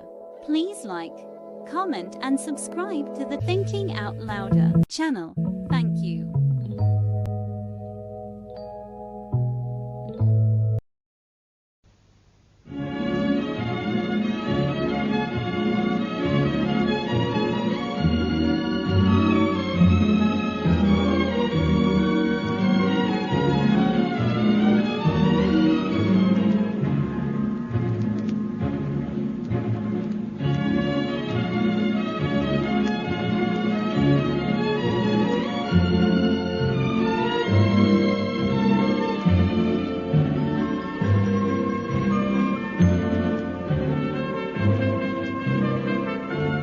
Episode 5, A Dry Martini. What the devil are you talking about? Betty Conrad's alive. What? She's here now in my office, sitting opposite me. But, Sir Graham, the body of a girl about Betty's age was found near here this afternoon. Breckshaw thought it was Betty Conrad. But why should they? Well, I suppose it was only natural. But tell me, is she all right? Well, there's nothing wrong physically, but she isn't normal by any means. She either can't or won't tell us why she left the school and how she got to London. Has she been drugged, do you think? No, I don't think so. There are none of the usual symptoms, anyhow. Where did you find her? One of Vosper's men found her sitting on a seat in Hyde Park. She looked dazed and ill, so we questioned the girl. To his astonishment, he discovered she was Betty Conrad. We telephoned Harley Street at once, and her stepmother came along and identified her. So there's no doubt that it is Betty Conrad? No, not the slightest. By the way, you might let her father know. I understand he's still in Germany. Yes, he's here in Garmisch. You might pass the word to Breckshaft as well. It'll save me phoning him direct. Yes, of course. Well, I'll be in touch, Sir Graham. Yes, all right. My love to Steve. Thank you, and thank you for telephoning. Goodbye. Goodbye. Paul, what was all that about? Betty Conrad's alive. She's in London. What? Her stepmother's identified her. Is she all right? Yes, except that she won't talk. Well, then, what about this other girl, the one that Breckshaft found? Well, that's obviously someone else. But how could Betty Conrad possibly have got back to England without remembering anything? Sir Graham didn't say she can't remember anything. He simply said she won't talk. Do you think she may be frightened, too? Well, that's possible, of course. Perhaps when he gets back to London, her father will persuade her to talk to him. Yes. And that reminds me, I promised to get in touch with Dr. Conrad. Oh, dear. It's just occurred to me that the inspector may have told him that the dead girl was his daughter. Yes. I'd better phone Breckshaft straight away. I am still bewildered by the news you gave me on the telephone, Mr. Temple. It seems so strange that this girl, this Betty Conrad, should have found her way to England. Yes. But, Breckshaft, what made you think that this other girl, the murdered girl, was Betty Conrad? Well, the dead girl was approximately the same height. Also, she had the same colored hair. Also, she was wearing a dress and shoes which had been bought in Bond Street, London. Ah, yes, of course. That would make you think it was Betty. Did you manage to get hold of Dr. Conrad? No. He was out when I telephoned his hotel. I left a message for him to get in touch with us as soon as he got back. Good.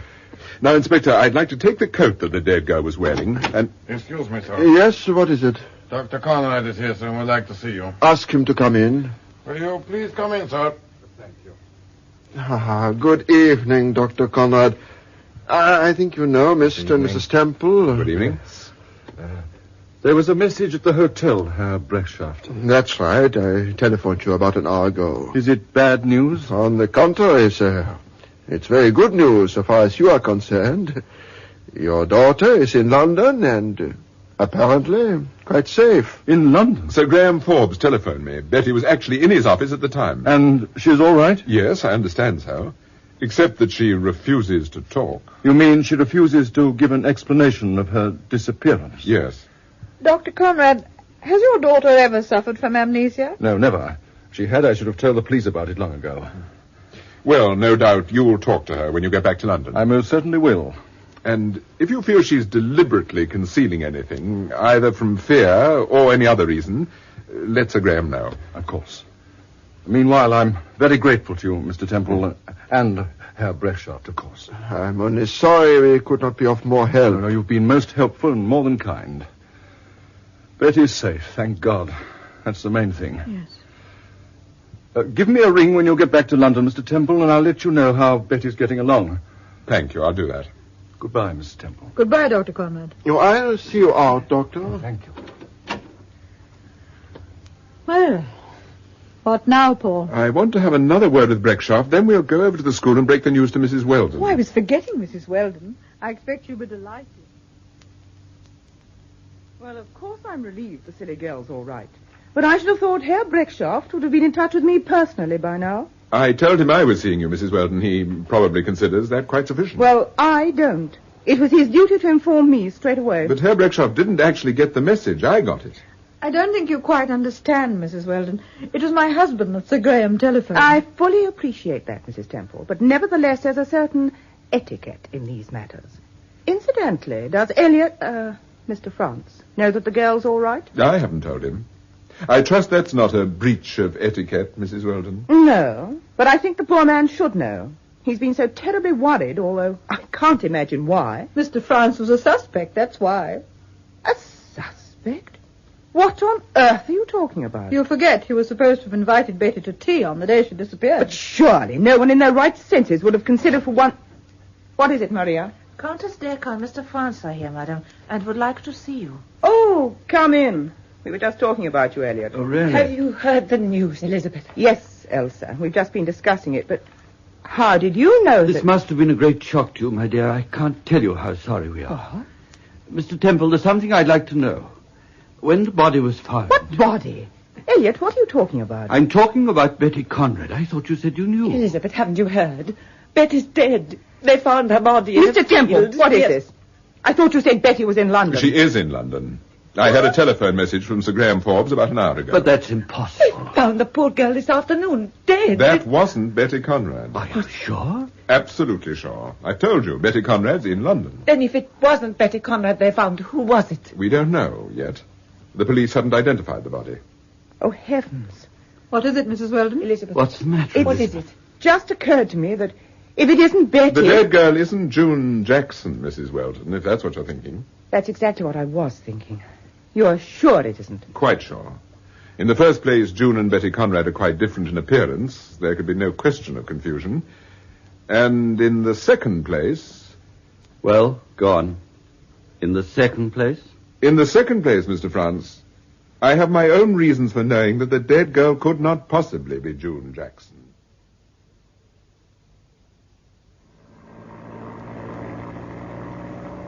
Paul, what made you shut up like a clam about June Jackson? Did I? Yes. You got all mysterious and refused to explain anything. How can you be so sure that the dead girl isn't June Jackson? Because I happen to know that June's back in America by now with her parents. In America? But how do you know? Because I planned the whole thing, darling. That was the point of the telegram from Sam Hinton. June Jackson was the parcel he referred to. You mean that Sam met her at Munich and put her on board the plane? That's right, darling. Why didn't you tell me about this before? Because I had no time for explanations. That's why I had to act quickly. Was June in some kind of danger?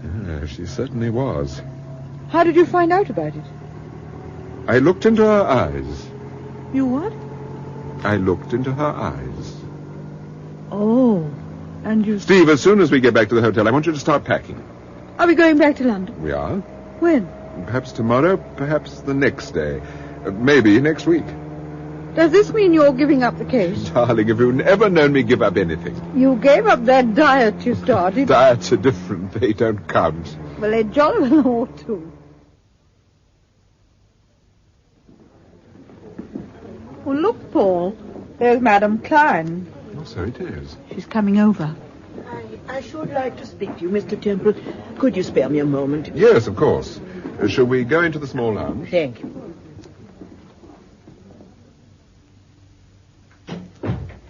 Now, Madame Klein, what is it? What's worrying you? It's Gerda, Mr. Temple. Gerda? Yes, she's my assistant at the shop. You probably remember her, Mrs. Temple. A tall, fair-haired, rather good-looking girl. I believe she attended to you when you bought the blouse. Yes, of course. I remember her very well. What's happened to her? Well, she seems to have disappeared, Mr. Temple. Hmm? She went out to lunch yesterday and did not return to the shop. No one has seen her since midday yesterday. Have you told the police about this? No, not yet, Mrs. Temple, but I'm very worried. I thought your husband might be able to advise me. Well, I advise you to go to the police, Madam Klein, and then get in touch with the girl's parents.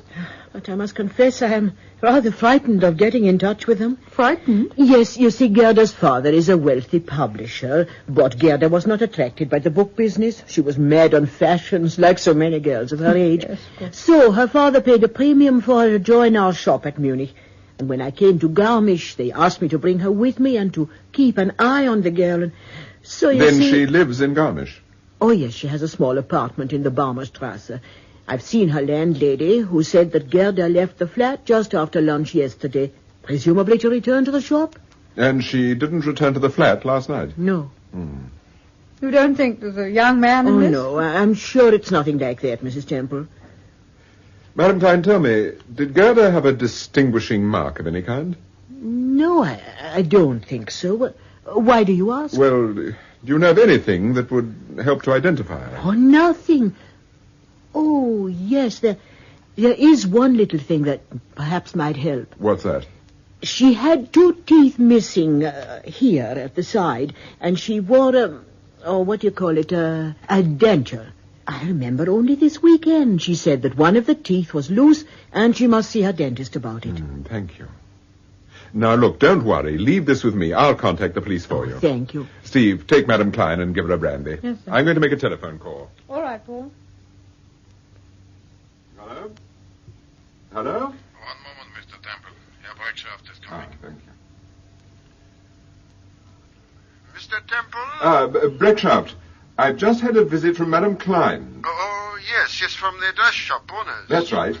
It seems her assistant, a girl named Gerda Holman, has been missing since midday yesterday. Yes? My wife knows this girl by sight and says that her description would tally roughly with that of Betty Conrad. All right, I'll look into this. I think I know what's in your mind. Thank you, Breakshaft. I'll ring you back if there's any news. All right, thank you again. Goodbye.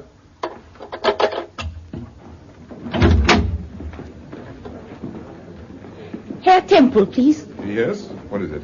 A lady asked me to give you this note, sir. Oh, thank you. Just a minute. That's all right. I'll see to it. Thank you, sir. Thank you. Oh, hello, dear. I've been looking for you in the lounge. Madam Klein decided that she didn't want the drink after all. Did she say anything else after I left? No, nothing of importance. I think she was quite genuinely distressed, don't you? I don't know. It's very difficult to tell with some women. I shouldn't be surprised if she isn't a pretty good actress. Hello? Oh, good evening, Mr. Temple. This is Dennis Harper. Oh, hello, Harper. I thought I'd give you a ring just in case I don't see you before I go back to England. Are you leaving Germany, then? Yes, this Conrad case has had some repercussions on my career. I thought it would eventually.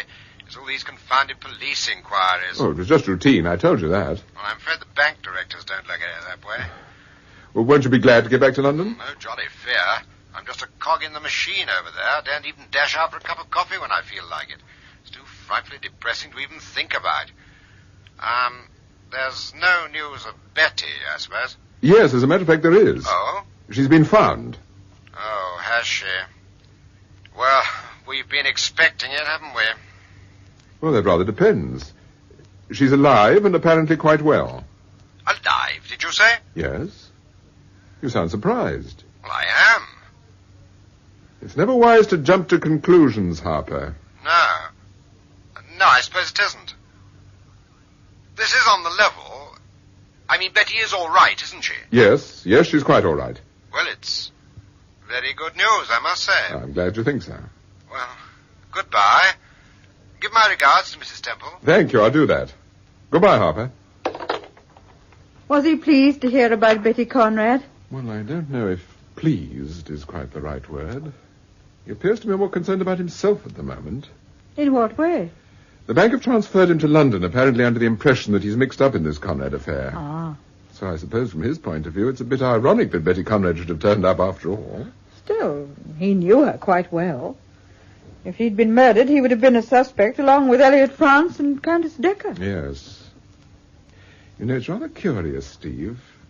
When I told him that Betty had been found, he immediately jumped to the conclusion that she'd been found murdered. Well, perhaps he'd heard about this other girl, the one that Breakshaft told you about. He didn't say so.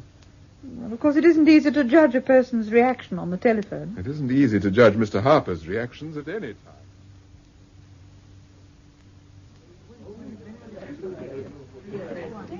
It's quite crowded in here tonight, Paul. Would you like a drink, darling?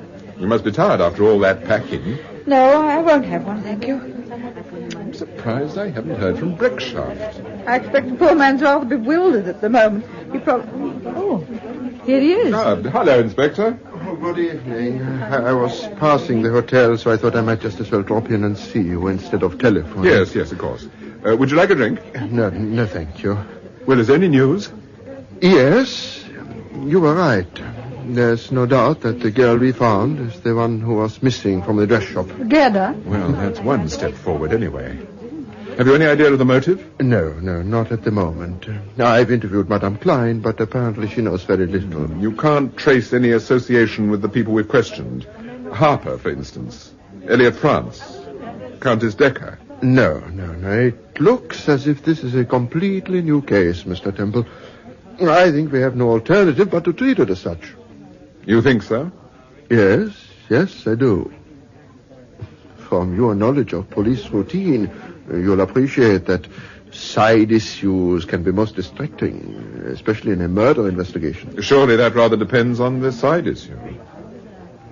However, I see your point, Breckshaft, and of course I wouldn't dream of intruding. In any case, we were thinking of going back to London tomorrow. So soon? Yes. Well, there's very little point in staying, I suppose, now that the case is over. I didn't say the case was over. But the girl has been found. According to Sir Graham, she is perfectly all right. Yes, but in my opinion, there's more to this case than just the disappearance of Betty Conrad. Yes? However, if there are any new developments, no doubt you'll be getting in touch with Sir Graham. Oh, of course, immediately. Yeah, good night, Mrs. Temple. Good night, Herr Breckshaft. I hope we shall see you in London very soon. Oh, thank you. Good night, Breckshaft. Goodbye, and I am greatly obliged to you for all the help you have given us. I hope you have a pleasant journey. Thank you very much. So, you've made up your mind, Paul? What do you mean? About returning home? Yes. Well, I shan't be sorry. I like it here, but it's always nice to get back home. When do we leave? Well, that rather depends. On what? On whether I get a cherry with my dry martini. Darling, you never get a cherry with a dry martini. We shall see.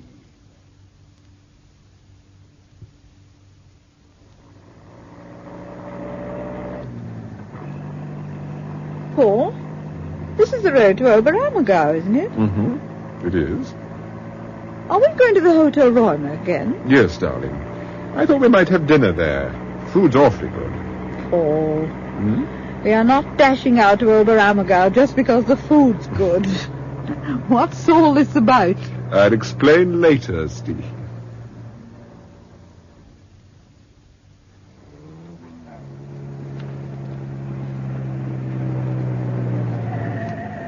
Oh, why are we stopping here?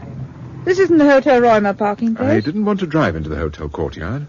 We're going there for dinner, aren't we? Yes. Well, I don't see why we shouldn't park the car. Listen, darling, let me explain. After I telephoned Breckshaft this evening, I was handed a note. It was from Mrs. Gunther. Oh, what did it say? That she wanted to have a word with me about Betty Conrad. She said she knew Betty was alive, but there was something I ought to know. Then it looks as if Joyce Gunther is involved in some way. That's what we have to find out. Anyhow, she suggested we should dine at the hotel this evening, and she told me to leave the car here under this tree, just out of sight of the hotel. Why? Well, apparently I'm to order a drink, a dry martini. If there's a cherry in it, by mistake, that means she'll slip out and meet me by the car. And supposing there isn't? Then we'll try again tomorrow. She obviously wants to talk to you privately without someone else at the hotel seeing her. That's the obvious assumption. Who do you think she's frightened of? Her husband? Yes, that's my guess. Now, the point is, Steve, I've got to have some excuse for coming back to the car. Yes. I tell you what we'll do. I'll leave my handbag here in the car, and then if the cherry turns up, I'll ask you to fetch it. Jolly good idea, darling. Come on, let's get moving.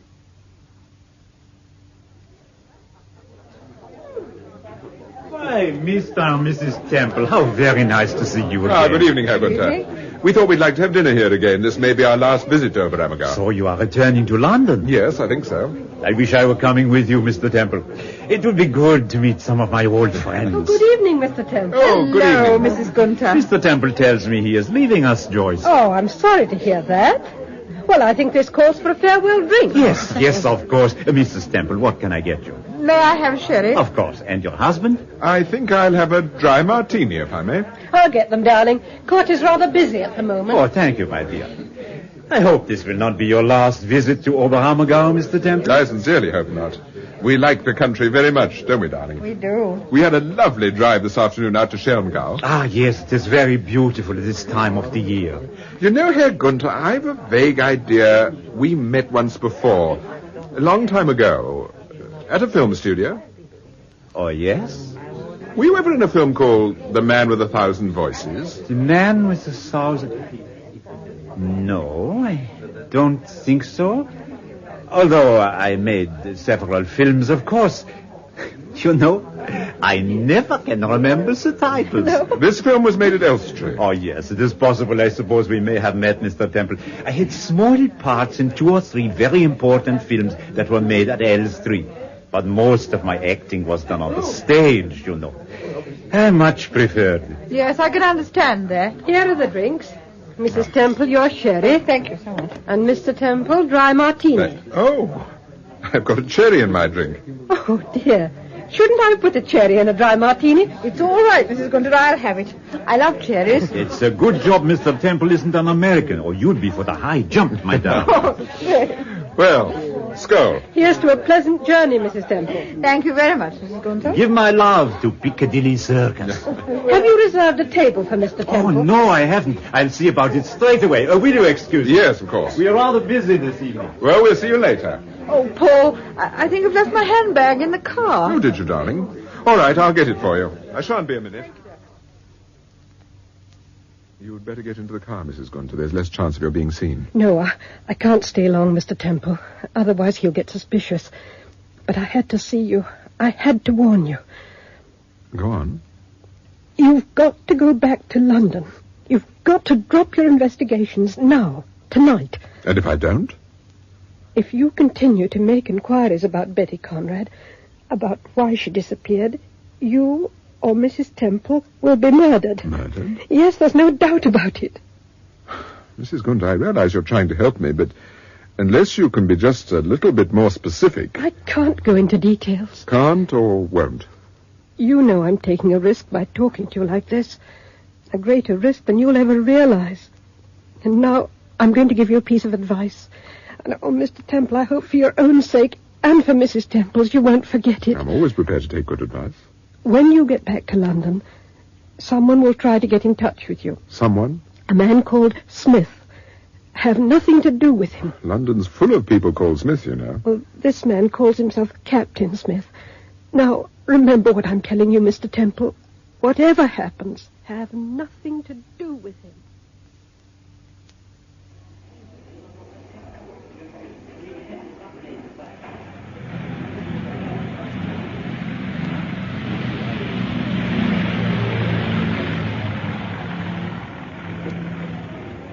Everything all right, dear? Yes, I gather we'll be boarding the plane in about 5 minutes. I've sent Charlie a wire asking him to meet us at the airport. Oh, he'll adore that. Nosing around the airport's one of his greatest joys these days. Paul, if you hadn't talked to Joyce Gunter last night, wouldn't be going back so soon? Yes, she didn't influence me one way or the other.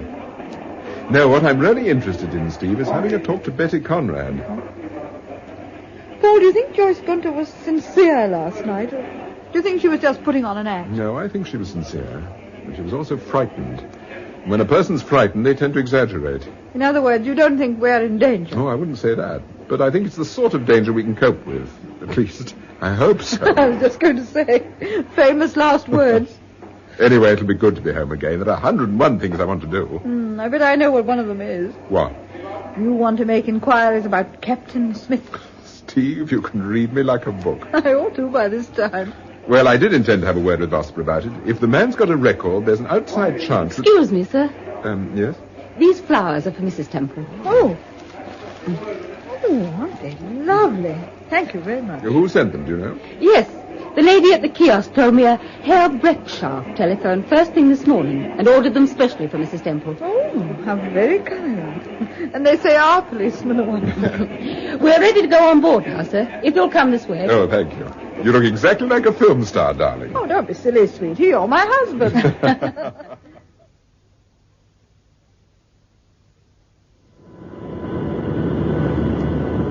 You can unfasten your seatbelt now, Steve. Oh, good. It was a pretty smooth takeoff, wasn't it? Terribly tired. I think I shall have a sleep. You get more like Napoleon every day. Napoleon? Why Napoleon? He could sleep anywhere, even on horseback. Well, maybe I'll try it sometime. If I can find nice, quiet halls.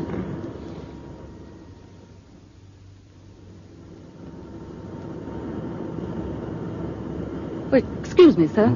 Yes, what is it? I think this note must have fallen out of Mrs. Temple's bouquet. Oh, good. Oh, how long have I been asleep, darling? Oh, only about 20 minutes. What was the stewardess saying? She brought this note. She said it must have fallen out of the bouquet. Oh, that explains why there was no card. What does it say, darling? Steve, what is it? Paul, listen to this. There is a bomb on the plane. Tell the captain to turn back.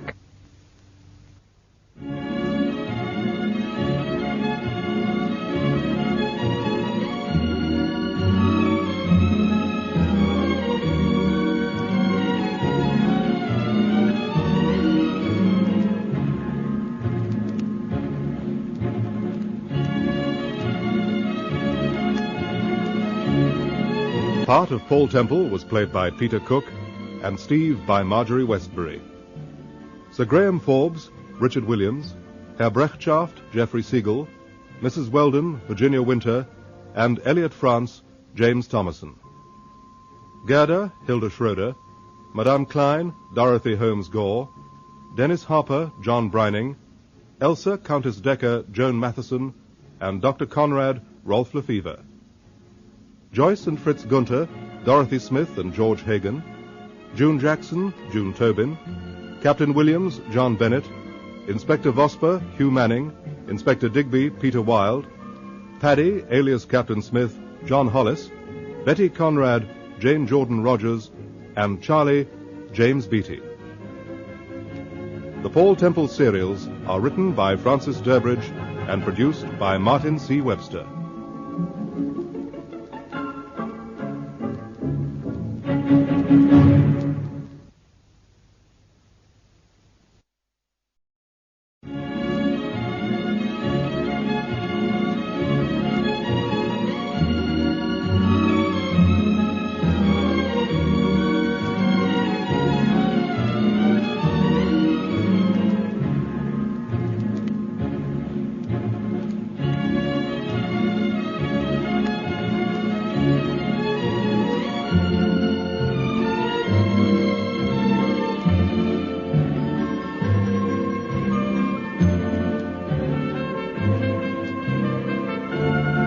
Episode 6.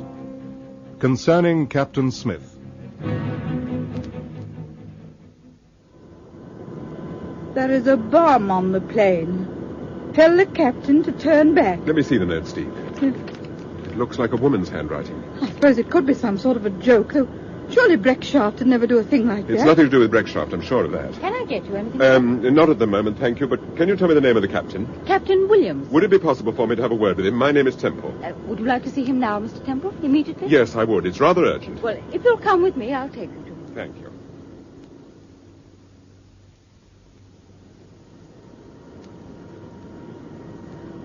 What did he say, Paul? He thinks it's a hoax. Apparently there have been one or two in the last 6 months. But he's not taking any chances. Good afternoon, ladies and gentlemen. This is Captain Williams speaking. If I may have your attention for a moment, please. I'm sorry to tell you that acting under instructions, we have to return to Munich. I should like to reassure you, however, that this is not in any way connected with... Well, we made it, Mr. Temple. I'm very sorry to have given you this trouble, Captain Williams. Not at all. Can't take any chances. Frustrating, of course, but there you are. It's all part of the day's work. They should have another plane ready in about an hour. Good. If you'll excuse me, I'll see how the search is getting on. Yes, of course. I expect the controller will want a statement from you to confirm my radio message. You better take that note along with you, Mrs. Temple. Yes, I will. Stewardess, take Mr. Temple to the controller's office, will you? Yes, of course, Captain. This way, please.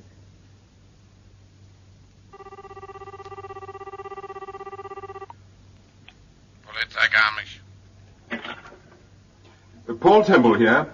I want to speak to Herr Breckschaft, please. It's urgent. One moment, Mr. Temple.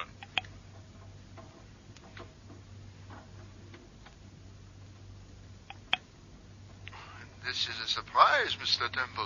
Where are you speaking from? I'm at the airport. We had to turn back. Breckschaft, forgive my asking, but did you send my wife some flowers? Flowers? Yes, a bouquet. There was a note inside.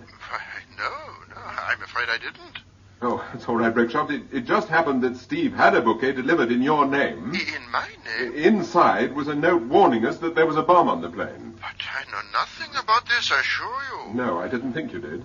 But was there a bomb on the plane? We don't know. They're still searching it. Breckschaft, tell me, is there any more news about that girl, Gerda Holman? No, there's no news. Although we found something in her handbag which might interest you. Oh, what was that? We found a membership card for the Groove Club, Soho, London. It was dated about 3 weeks ago. Oh, that's interesting. So Gerda was in London just before Betty Conrad disappeared. Yes. It seems she'd been there 3 times in the past 18 months. Madame Klein has given me quite a lot of information about her. Her father owns the House of Holman, the book publishers. Yes, I know. Well, I'll be interested to hear of any further developments. I shall be telephoning Sir Graham. I may even be in London myself very soon. Oh, really? Well, I shall look forward to seeing you. Goodbye. Goodbye. Oh, Breckschaft, just a moment. Yes? About that publishing firm, the House of Holman, what sort of books do they publish, do you know? I think they are just general publishers. Why do you ask? Oh, I wondered, that's all. Oh, excuse me, I see the captain of our plane outside. I think he wants to have a word with me. Goodbye, Mr. Temple. Goodbye.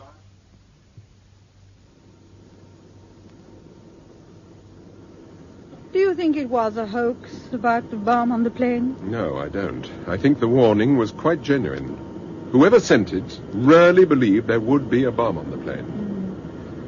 Fasten your belt, Steve. We're coming in to land. All the luggage stowed away, Charlie? Yes, Mr. Temple. All right, then let's go.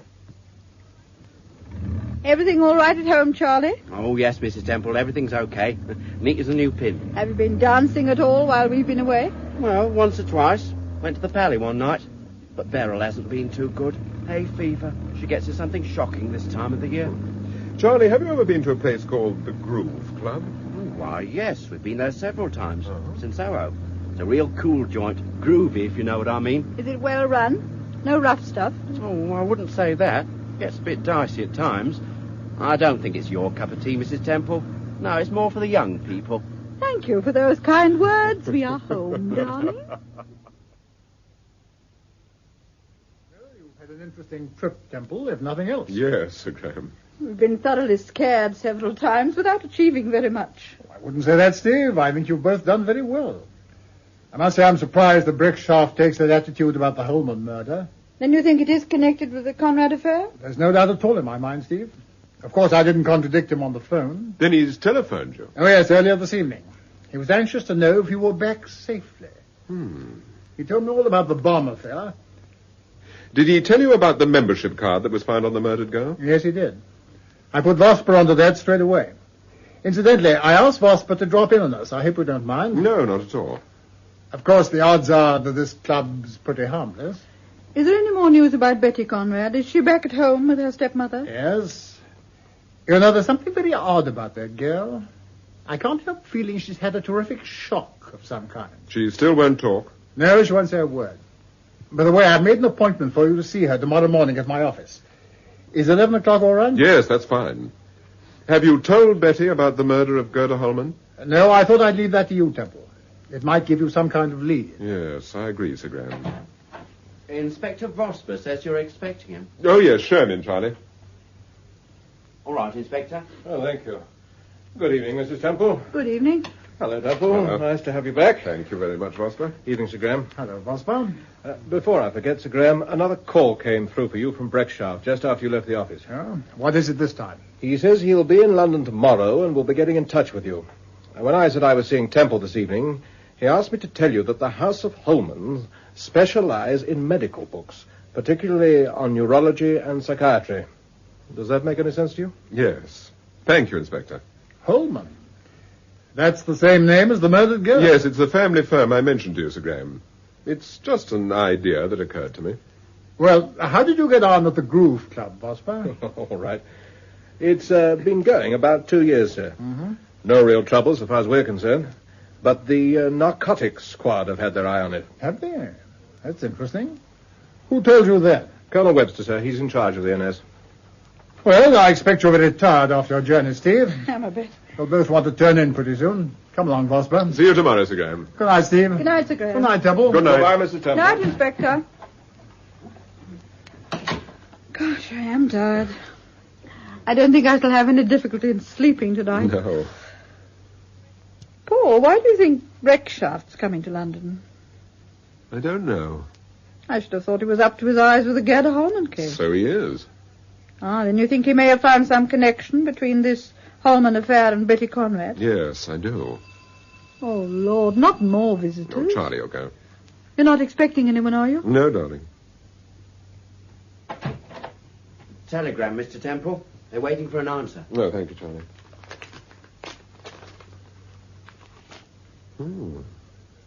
Yeah, it's all right, Charlie. There's no reply. Okie doke, sir. Who's it from? Well, it doesn't say, but I know. It's from Joyce Gunter. Don't forget my warning about Captain Smith. I was serious, Mr. Temple. You know, you told me about Smith, Paul, but you didn't tell me exactly what Joyce Gunter said. Well, she simply said that Smith would try to contact me, and she told me to stay clear of him. But who is this man, Smith? I don't know, darling. But it's pretty obvious that Joyce Gunter... Yes, hello? Mr. Temple. Yes, who is that? This is Elsa, Countess Decker. Oh, good evening. Where are you speaking from? I'm in London, staying at the Coronet Hotel. The Coronet in Bloomsbury? Yes, I must see you, Mr. Temple. It's urgent, very urgent. Yes, of course. Sometime tomorrow? No, please. Tonight, if it's possible. Well, it's rather late. I've got a lot to tell you about this affair, and I don't Which want... affair?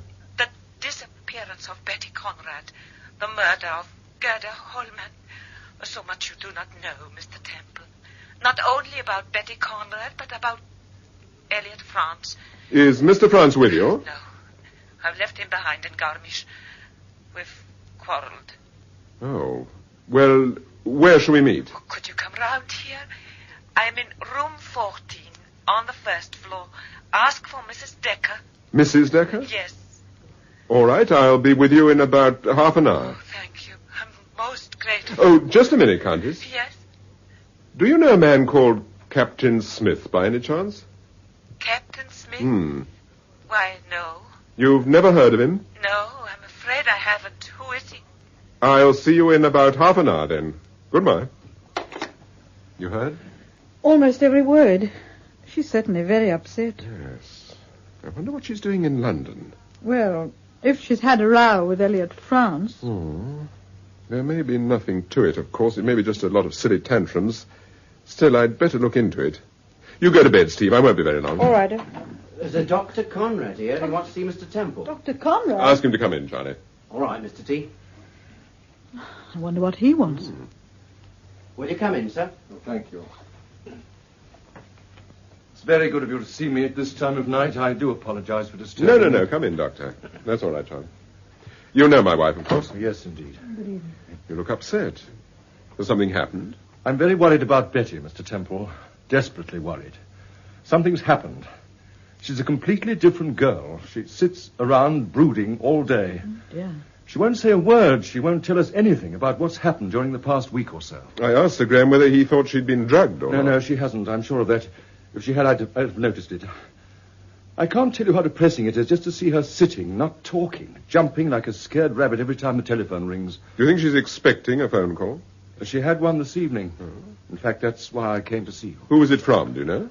I haven't the slightest idea. All I know is immediately after she received the call, she put on her hat and coat and went out of the house. Did you ask her where she was going? She refused to tell me. Mr. Temple, I have an awful premonition that something might happen to Betty. When your daughter answered the phone, did she speak in German or English? English, although she barely said half a dozen words. Can you remember the words? Yes. She said something like, "All right, I'll see you there." Can't you persuade Betty to confide in you, Doctor? Have you tried? Have I tried? Oh, Mrs. Temple, if only you knew. I'm sorry. You see, after her mother died, Betty used to tell me everything. And when I married again, things became difficult. I'm afraid she took a dislike to my wife right from the start. She was devoted to her own mother and deplored the idea of my marrying again. It's a fairly common reaction, of course. Yes. I thought she'd grow out of it. Ruth has always been nice to her, and she's very upset about this business. Have you ever heard them quarrel? Not for some time.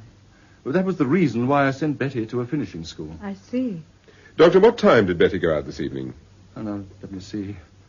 About 8:15. And it's now 9:45. Yes, I've been hanging about all evening waiting for her. I felt so desperate. I did rather an unpardonable thing. No? What was that? I searched her room. I thought I might possibly find a clue as to who had telephoned her. And did you? No, but I found this. It's a membership card for the Groove Club Soho. The Groove Club? You know it? I believe it's a jazz club in Soho. Yes, and that's what's so puzzling. You see, Betty isn't that type. She hates jazz, always has done. She's keen on classical music. Well, people change, you know. Tell me, did your daughter ever mention a girl called Gerda Holman? No, I don't think so. Why? She was found murdered in Garmisch. In fact, the police actually thought it was Betty when the body was discovered. Really? This is the first I've heard of it. It's rather terrifying. Why was this girl murdered? Do you know? No, the police are still working on the case. Do they think it had anything to do with Betty, with her disappearance, I mean? We don't know yet. Dr. Conrad, did your daughter ever mention a young bank official called Dennis Harper? Why, yes. Do you think he could have been the person who telephoned her this evening? But surely he's in Munich. No, he's been transferred to London. Well, in that case, I suppose it could have been Dennis Harper. Still, if it was, why didn't the silly girl tell me so? She's mentioned him before. I'll have a word with her about it tomorrow morning. You know I'm seeing her at Scotland Yard. I only hope she turns up. Not that you'll get much out of her, I'm afraid, if she does. I'm a psychiatrist, as you know. I'm used to problems of all kinds, but this one has beaten me. Being a writer, I'm interested in psychiatry, Doctor. Have you written any books on the subject? Yes, I've written 2. One on analytical psychology, the other a study of Jung. Are they published abroad, by any chance? Yes, they've done rather well on the continent, particularly in Sweden and Germany. I see. Well, again, I'm sorry to have troubled you. Forgive me if I seem a little overwrought. No, it's understandable, Doctor. Even a psychiatrist is human. Yes, indeed. Good night, Dr. Conrad. Good night, Mrs. Temple. I'll see you out. Thank you. Charlie, Yes, Mrs. Temple? we shall want the car. What, now, tonight? Yes, Charlie, tonight. Mr. Temple's had an urgent call. We're going to Bloomsbury. Well, I'll pop down to the garage. Shan't be 5 minutes, Mrs. Temple. I was sorry for Dr. Conrad, weren't you? I don't know about Dr. Conrad. I'm certainly sorry for his daughter. Do you think she'll turn up tomorrow morning, Paul? I rather doubt it. You don't think she's disappeared again? Disappeared? Steve, you have some pretty good ideas. Thank you very much. What do you mean I have some pretty good ideas? Thank you very much. Oh, Paul, you've developed some of the most exasperating habits. Oh, darling, pull up. This is the coronet. There's quite a crowd round the entrance. Isn't that a police car? Looks like it. You better stay here, darling. I won't be long. All right.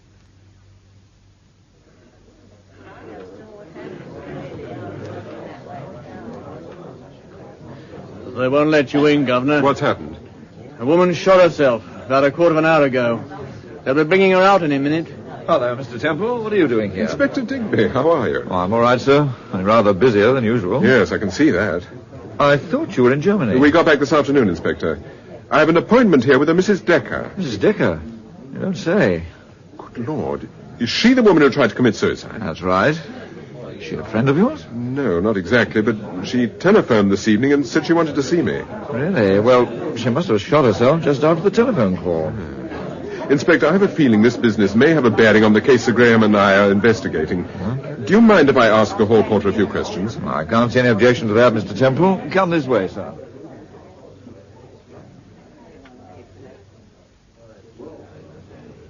This is Johnson, sir, the hall porter. Oh, good evening, Mr. Johnson. Good evening, sir. This is Mr. Temple. He'd like to ask you a few questions, Johnson. See if you can help him, would you? Try, sir. When did Mrs. Decker arrive, Johnson? About 4 o'clock this afternoon, sir. Had she made a reservation? No, sir. She simply called on the off chance, and we happened to have a room vacant. Had you ever seen her before? No, never set eyes on her. And when did the accident happen? About 20 minutes ago. You heard the shot? Yes, sir. Her room is directly above this office. I ran upstairs immediately, opened the door with my key, and found her lying on the bed with a revolver in her hand. I tried to get hold of the manager, sir, but he's out at the theatre somewhere. No, excuse me, Mr. Temple. They're bringing her down now. Oh, has she recovered consciousness? Well, it's difficult to say. I'd like to see her, Inspector. Is that possible? Well, come on over here, Mr. Temple. We'll have a word with the doctor. Oh, excuse me, Doctor. Just a moment, please. Yes, what is it? I'd like to see if the patient recognizes this gentleman. Well, it's hardly likely. She's only semi-conscious. No, it won't take a minute, if you don't mind, sir. Well, I do mind. However, if you insist, rest the stretcher here a minute, will you? Right, Doctor. All right, get on with it. Mr. Temple. Thank you. Countess Ailsa. This is Paul Temple. Mr. Temple. Remember, you telephoned me. Yes. What is it you wanted to say? I wanted to tell you. The Groove Club. Soho. Yes? Captain Smith. You satisfied? Thank you, Doctor. Right, get her down to the ambulance. Yes, Doctor, right away. Take it, Bert. Right. Mr. Temple, did I hear you call her Countess? Yes, you did. Sir Graham and I know all about her. Then you may have some idea as to why she tried to commit suicide. I don't think she did try to commit suicide.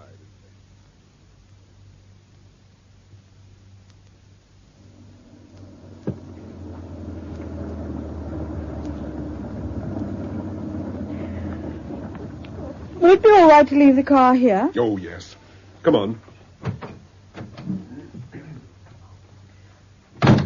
Oh. This is it, look. The Groove Club. Oh, yes. Good evening. Can I see your membership card, please? Membership card? Yes, of course. Oh, if you haven't got a card, Chum, you've had it. We're very particular these days. It's a properly conducted club. Yes, I'm sure it is. Well, I think I've got the card somewhere. Have you looked in her waistcoat pocket, darling? You haven't got a card, Chum. You're just trying it on. Oh, Paul, look. There's Dennis Harper. Oh, Harper? He's seen us. Why, Mr. and Mrs. Temple. Hello. What are you doing here? Getting local colour for one of your whodunits? You can put it like that if you like.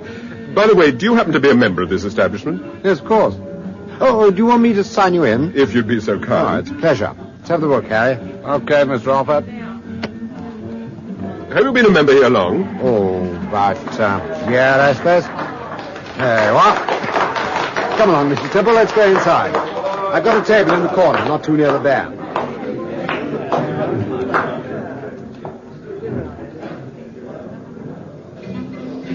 Now, sit here, Mrs. Temple. You can see the whole zoo from this corner. Thank you. Now, what can I get you to drink? Well, something fairly harmless, please. We have a rather pleasant fruit juice cocktail. Are you serious? It's quite serious. All right. Fruit juice. And you, Mr. Temple? I'd like a brandy and soda, please. Hey, wait up. Wait up. Yes, Mr. Harper? 2 of those atomic fruit juice things and a brandy and soda. Right away, sir. When did you both get back from Germany? This afternoon. I suppose the Conrad case is pretty well tied up now. Betty's safe and sound, sir. Up to a point, Harper. But unfortunately, another girl about Betty's age was found murdered near Garmisch. When was this? The body was discovered on Thursday afternoon. Who was this girl?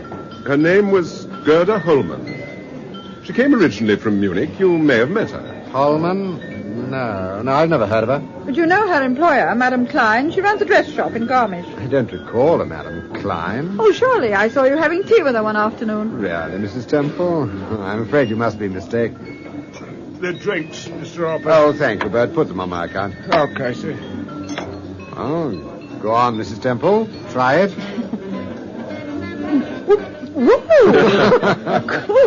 What sort of juice is this, Mr. Harper? Well, skull. Well, here's to a brighter London. Harper, forgive my asking, but did you ring Betty Conrad this evening? Why, no. Why do you ask? Her father told me that someone telephoned her, and he had the idea that perhaps it might be you. Well, as a matter of fact, I've purposely given her a wide berth. As far as I'm concerned, she's dynamite. Why do you say that, Mr. Harper? Oh, after all, if it wasn't for this Conrad business, I'd still be sitting pretty in Munich. I see your point. By the way, is this one of Betty's favorite haunts? What do you mean? Well, I mean, does she come here, to the Groove Club? I've never seen her here. I should think she's a bit young for this sort of thing. They all seem a bit young for this sort of thing. You see that chap over there, the best dancer of the lot? Yes? Well, he could tell you whether Betty's a member or not. He's here practically every night. Oh, you mean the man with red hair? Yes, Paddy, they call him. Well, he can certainly dance. If you can call it dancing. Well, would you like to have a word with him, Mr. Temple? Yes, I would. Oh, okay. Well, I'll get him. Paddy! Paddy! Here a minute. Well, Mr. Harper. Well, now, I thought you were in Germany. Oh, I'll go back this week, old boy. Paddy, I want you to meet two friends of mine, Mr. and Mrs. Paul Temple. How do you do? How do you do? We've been admiring your dancing. Oh, delighted, Mrs. Temple. Delighted, I'm sure. Paddy, Mr. Temple's rather anxious to know if a young girl named Betty Conrad ever comes here. Betty Conrad? No, she isn't a member, I'm sure of that. Of course, she might use another name. Some of the girls do, you know. No, I think that's unlikely. Betty Conrad? Oh, I've never heard that name before. Would you care to dance the next one, Mrs. Temple? Oh, I'm afraid not, Miss. I'm not wearing the right shoes, and I'm rather tired. Sure, I understand, Mrs. Temple. Well, if you'll excuse me now, there's a young lady over there I've promised this dance to. Now, what would have happened if I'd accepted? I should dance with the pair of you. Well, goodbye now. He's quite a character. Yes, people like him. Well, I should imagine he's all right if you don't have to dance with him. That's about it, Mrs. Temple. Excuse me, Mr. Harper. There's a telephone call for you. Oh, you sure it's for me? Yes? I shan't be a minute, Mr. Temple. No, that's all right. How's your fruit juice, Steve? Horrible. Oh, darling, do you think we might leave fairly soon? Yes, as soon as Harper gets back, we'll make our excuses and slip away. Oh, thank goodness for some peace and quiet. I'll be even more thankful when I get home to bed. Oh, my Timothy, I'm tired. This has been one of our hectic days, Steve. I don't know what was in that cocktail, but it certainly wasn't fruit juice. By Timothy. What? Just look at our tires. Good heavens. They've been slashed to ribbons. They certainly have. Oh, Paul, who on earth would do a thing like that? What are we going to do? Well, we'd better pick up a taxi, and I'll phone a garage when we get home. There's no point in my messing about with this. In any case, I've only got one spare wheel. Yes. Hello, Mr. Temple. It's Paddy. Are you in trouble? Yes, indeed, Paddy. Somebody slashed my tires to pieces. No, you're joking. Well, it isn't my idea of a joke. Well, let's have a look. By all the saints. Well, that's a fine thing to happen, I must say. Have you got a car near here? Yes, I have. Would you like a lift? Well, I don't want to take you out of your way. Oh, that's all right, man. Don't be silly. Once I get home, I can ring my local garage about it. Why, yes, of course. Come along, Mrs. Temple. My car's just round the corner. You did say Eaton Square, Mr. Temple. That's right. About halfway down the south side. Are you quite comfortable, Mrs. Temple? Yes, I'm fine. That's a nice car you've got, Mr. Temple. It's a pity about the tires. Oh, well, we'll soon get some new ones. Yes. What do you think of this jalopy? Large and very comfortable. All the Yankee stuff's like that. I like 'em. Are you in the car business? Oh, I've a finger in a lot of pies, Mr. Temple. Oh? Yes, I'm in the car business in a small way. If you're looking for a bargain, I might be able to put you onto something good. Oh, thank you very much. I have a small showroom in Great Parkland Street, just opposite the post office. Drop in any time, I'll be glad to see you. Just ask for Captain Smith.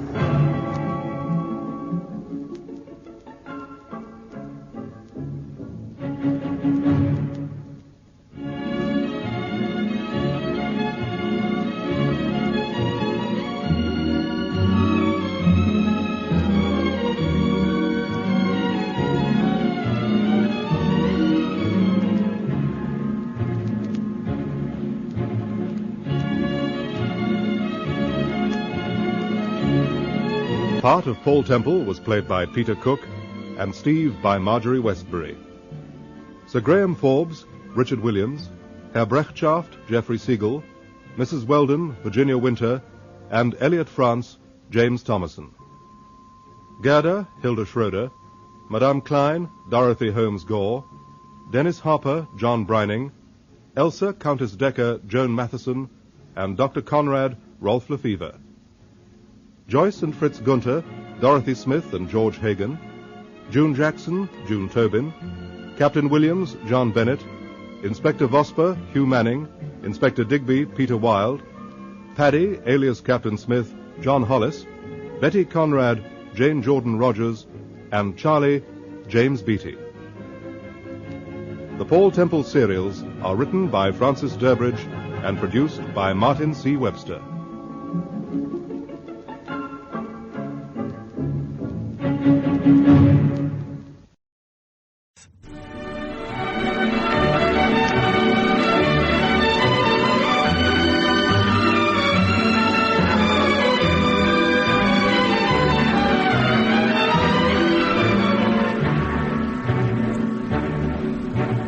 The BBC presents Peter Cook and Marjorie Westbury in Paul Temple and the Conrad Case. Episode 7, Coffee for Miss Conrad.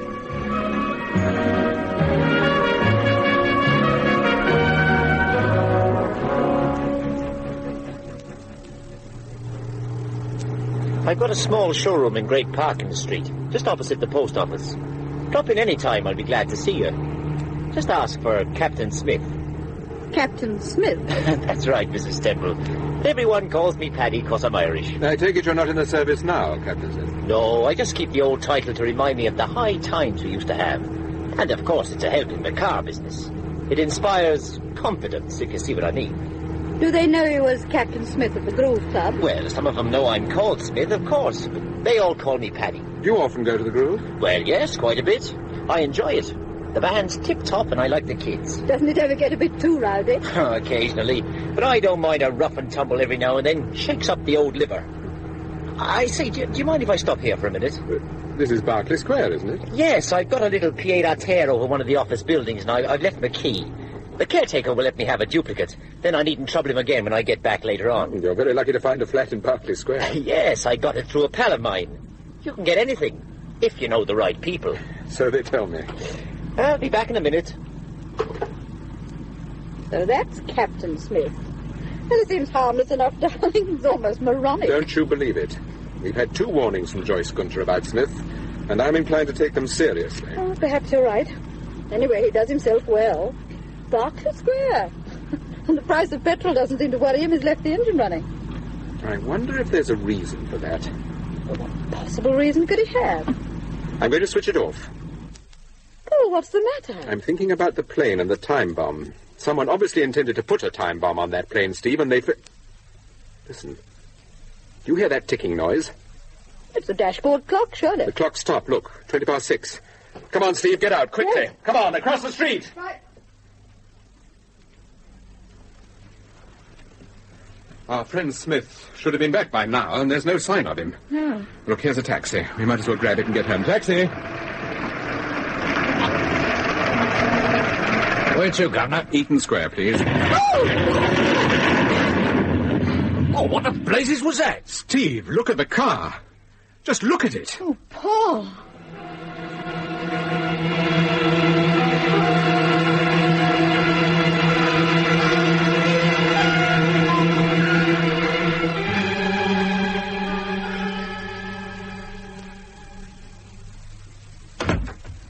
Have you spoken to Vosper? Yes, I told him the whole story.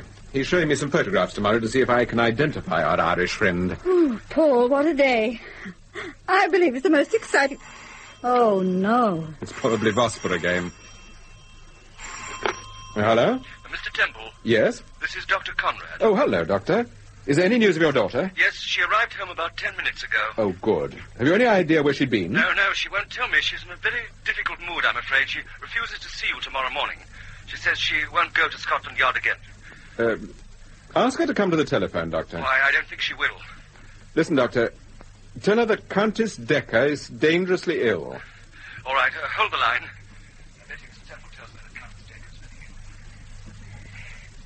Hello, Mr. Temple. Hello, Betty. What is it you want to tell me about Countess Decker? She's very ill.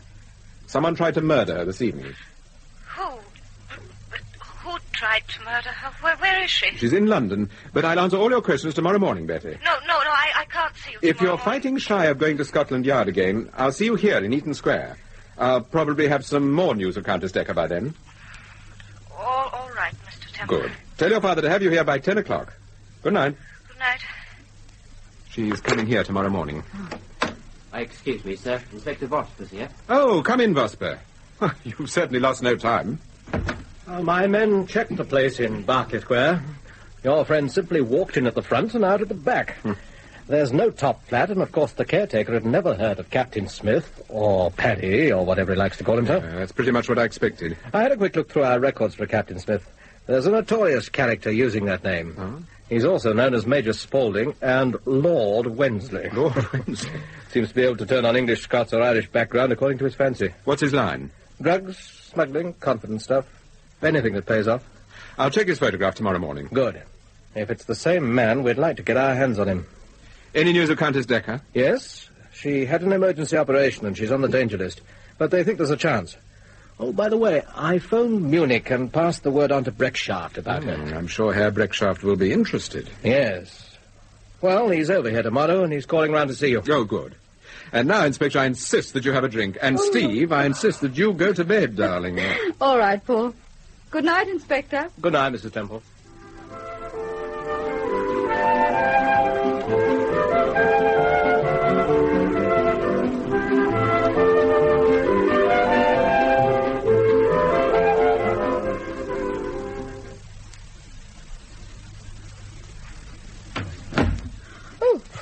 Oh, dear.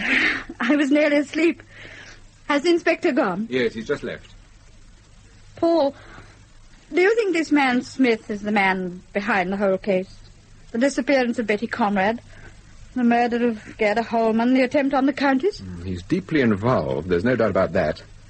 But there's someone else behind Smith. And that's the person I'm really after, Steve. You know who it is? I have a pretty shrewd idea. You know, I'm beginning to think there's only one way to deal with this affair. Mm-hmm. So far, I've been pretty orthodox. Now I think I'll be a little unorthodox. How do you mean? Steve, do you ever see that old friend of yours, the dress designer with the cottage near Tenterton? Gwen Thompson? Mm-hmm. Yes, I had lunch with her about a month ago. Why? Well, I want you to get in touch with her tomorrow morning. And this is what I want you to do.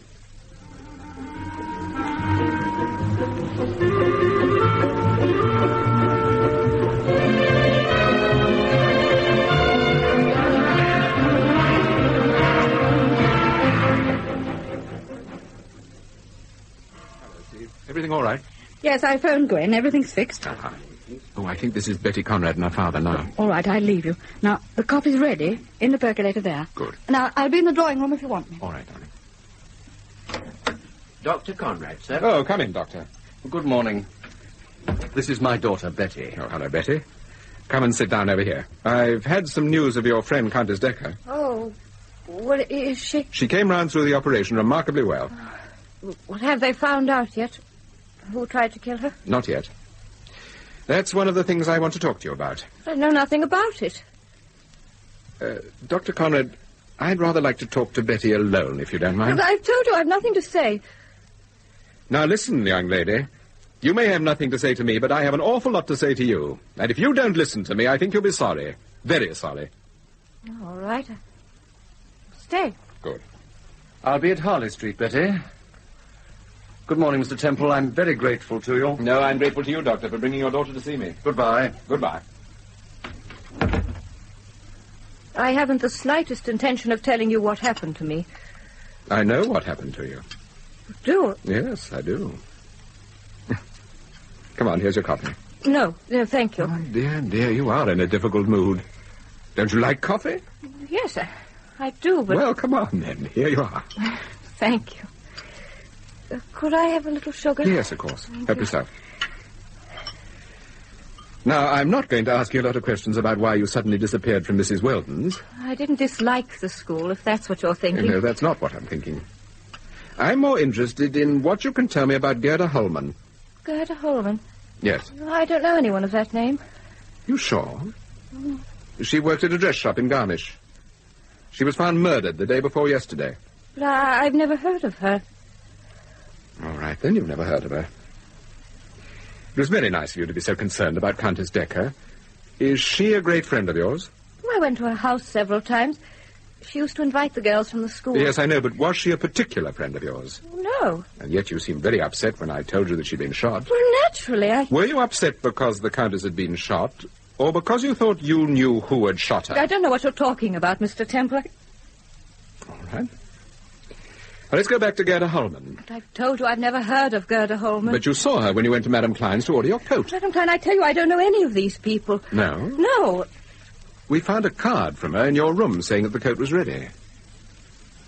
Betty, when you first went to Germany, your father took you to Munich to arrange about the publication of one of his books. Yes? You and your father had dinner one night with a book publisher called Kurt Holman. That's when you met his daughter, Gerda, a girl of about your own age. Oh, was that Gerda Holman? Yes, that was Gerda. You also met Madame Klein at that dinner party. She was arranging for Gerda to enter her dress business. I was a stranger there. They spoke German. I didn't really know what was going on. Didn't you? Anyhow, you can see I've made quite a thorough investigation of this affair. What good has it done you? It's brought us a little nearer the truth. And it hasn't been easy to discover the truth about this affair. You see, some people like yourself, are being loyal to the wrong person. I don't know what you mean. I'm not blaming you. When one's young, it's not easy to discriminate. I've had enough of this. If you don't mind... Sit down and finish your coffee. Now, supposing we forget Gerda Holman and Countess Decker and talk about another friend of yours, Elliot France. He is a friend of yours, isn't he? No, Mr. France, of course. But he was very kind to me. When was he kind to you? Was it after you left the school? Yes, and after I left the school. You see, it was Mr. France who... I don't feel very well. You sleepy? Yes, I feel as if I... Was there something in that coffee? It tasted all right to me. Oh, I feel so sleepy. Now, there's nothing to worry about, Betty. Steve. Is you asleep? Yes. Have you got the rug? Yes, it's here. Everything's okay, Mr. Temple. The car's at the door. All right, Charlie.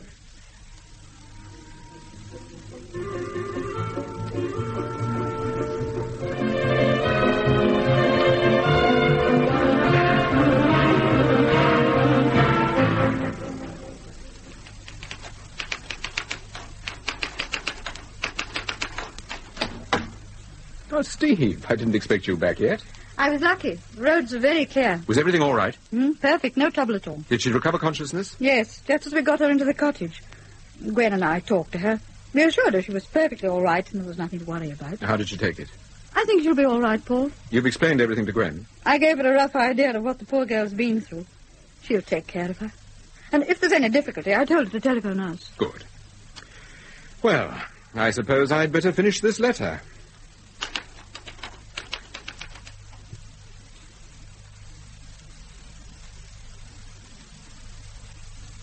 Can I offer you a cigar, Breckshaw? No, thank you. What about a drink? First, I would like to talk. Oh, yes, of course. Did you find out anything from Countess Decker? No, she's too ill to say anything. But one thing I am certain of, the attempt on her life, the murder of Gerda Holman, are all part of the same case. Really? You yourself do not think there is any connection? Oh, tell me, before I forget, have there been any developments about Gerda Holman? Oh, we have searched the room at her lodgings. Everywhere there were pictures of this man, Elliot France, mostly cut from Continental magazines. And she had many copies of his novels, and also a press-cutting book devoted to his activities. Things begin to add up, don't they? Do they? I think so. What about that drink? Well, perhaps just a little whiskey. Good. Have you seen anyone from the yard yet? Oh, Inspector Vosper was kind enough to meet me at the airport. He's a nice chap, isn't he? And very efficient. Don't underrate him, Breckshaw. Why should I underrate him? Here's your drink. Thank you. Well, let's go. In your very good health. The inspector told me about the car incident, about this so-called Captain Smith. Yes? Tell me, why did you get out of the car? What made you suspicious? I suppose it was just intuition. Ah, yes. I always say intuition is worth 1,000 clues. Ah, my wife would agree with you. Has anyone else seen Countess Decker today? Yes, as a matter of fact, Mr. Franz and Mrs. Weldon have seen her. They flew over with me this morning. They were most upset when I told them about the shooting and insisted on coming. I see. Now, there was something else I intended to ask you, Breckshaft. What on earth was... Oh, yes. Yes. About Fritz Gunther and his wife who owned the hotel at Oberamagar. Do you know anything about them? Only what I've already told you. I believe Gunther was once an actor. Oh, of course, his wife is the businesswoman. She runs the hotel. Yes, I rather gathered that. Mr. Temple. Yes? There's something I'd like you to know about Gerda Holman. Well? From the post-mortem, we established that Gerda Holman was a drug addict. Heroin? Yes, heroin. That doesn't surprise you, then? Not entirely. Have you had reason to believe that there's a drug smuggling organization in Bavaria? Oh, we've had our suspicions for some time. Why do you ask? Because I discovered that June Jackson was a potential drug addict. June Jackson? Oh, the American girl, the one who disappeared? Yes. I taxed her with it and finally persuaded her to go home. Go home? So, that's what happened. Well, thank you for telling me. Things are beginning to fall into place. Yes. Oh, on the way back from the airport, the inspector told me you'd seen Betty Conrad today. Yes, I saw her this morning. How was she? Difficult, extremely difficult. She just refuses to talk. Oh, I expect she will in time. I don't know. She's a pretty obstinate girl, and I doubt very much... Oh, excuse me.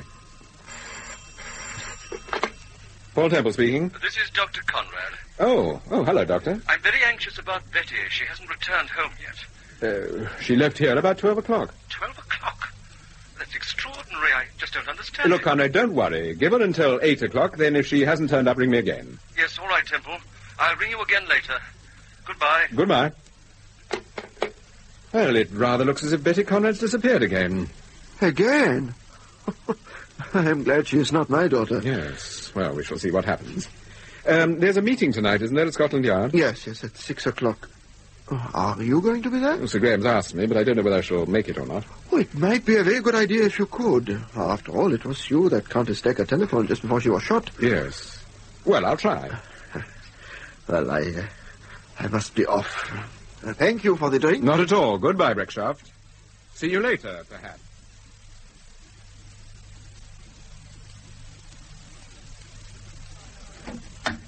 Hello, Temple. Come in. They tell me to report here, Sir Graham. Yes, the meeting's in Vosper's office. I thought we'd go down together. Who else is attending this meeting? Mrs. Weldon, Elliot Franz, and Breckshaft. Ah, quite a gathering. Yes, before we go down, Temple, you'll be interested to hear we've checked on that Smith character. Ah. Vosper was right. He uses half a dozen aliases. We've been on the lookout for him for several months. What about the car showroom? That was nonsense, of course. They've never heard of him. Incidentally, it's our opinion that Smith was responsible for the Dale Black murder. Who's Dale Black? He's the dead man you found in the house at Oxted, just before you left for Germany. According to the FBI, Black was mixed up in the Tennessee drug scandal. He came over here on a false passport. And he was an associate of Smith's? Yes, we believe so. And according to all accounts, they had a frightful row. Anyhow, we'll sort Captain Smith out when we pick him up. When you pick him up, Sir Graham. Don't worry, Temple. We'll find him. Well, come along. We'll join the others. Good evening, Temple. Good evening. You know Breckshaft, of course, and I think you know Mrs. Weldon and Mr. France. Yes, evening. I know. Well, now, I think the best plan, Sir Graham, is for Mr. Temple to tell our visitors what happened last night. Then we can go on from there. Well, quite briefly, I had a telephone call from Countess Decker asking me to go and see her at the Coronet Hotel in Bloomsbury. When I got there, I found someone had tried to shoot her, and they were just taking her to hospital. Could you tell us, please, a little more about the telephone conversation? She seemed to be in a very nervous state, and she said she'd come over to London specially to give me some news about the Conrad case. Naturally, I agreed to see her. Did she mention anyone, Mr. Temple? Anyone in particular? Yes. She mentioned Mr. France. What did she say? Come along, Temple, let's have it. What did she say about me? Well, I gathered that she was not very pleased with you, Mr. France. Yes, that's true. As a matter of fact, we'd had a row. She flounced out of the house in a fit of temper, but I assure you I hadn't the least idea she intended coming to London. And you've no idea who tried to kill her? No, of course not. I can't imagine who it was. You say the Coronet Hotel in Bloomsbury. That seems rather an odd place for Elsa to stay. Was she at the hotel under her own name? No, they knew her simply as Mrs. Decker. Oh. Well, that's about all there is to my story, except that just before she became unconscious, she warned me about a certain Captain Smith. Captain Smith? Yes. Do you know anything about this Captain Smith, Mr. France? No, I'd never heard of him. Mrs. Weldon? Nor have I. Yes, well, now, the bullet that wounded Countess Decker came from a Gaussen, a German army revolver now out of use. Have either of you ever seen one? Well, I certainly haven't. Mr. France? Well, I've seen one, of course, but I don't possess one, Inspector, if that's what you're thinking. You think it was this man Smith who tried to murder Elsa? We don't know, Mrs. Weldon, but we suspect that it might have been. We're after him on 2 other charges. Mrs. Weldon, may I ask what brings you to London? Well, of course I came when I heard poor Elsa was at the point of death. She's been a good friend of mine for a long time. And that goes for you too, Mr. France? Well, naturally, I was very anxious about Elsa. We've been very close friends for years. Yet you'd quarrel? Well, people do quarrel, you know, even when they're very good friends. What did you quarrel about? Betty Conrad?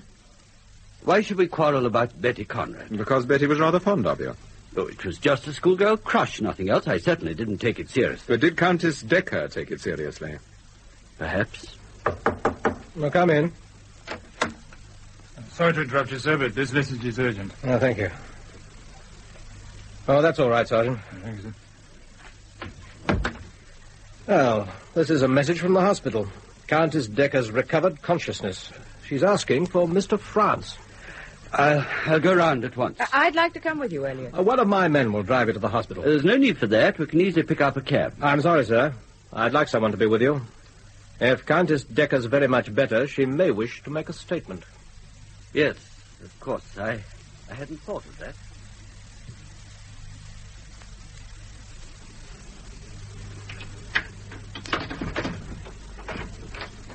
Oh, hello, dear. Sorry, Steve, it was rather a long conference. Has anyone called? Yes, Dennis Harper. And he insisted on waiting for you. He's in your study. Oh, is anything the matter? He won't tell me, but he's obviously upset about something. All right, I'll go in and see him.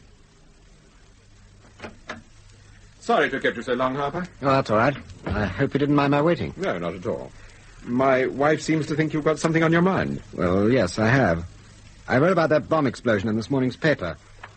It said that the car was owned by Captain Smith, so I was worried in case you thought that I was in some way involved. Why should I think that? Well, I introduced Paddy Smith to you at the Groove Club, if you remember. Oh, so you did. But it was obvious to me you hardly knew the chap. Well, that's it, exactly.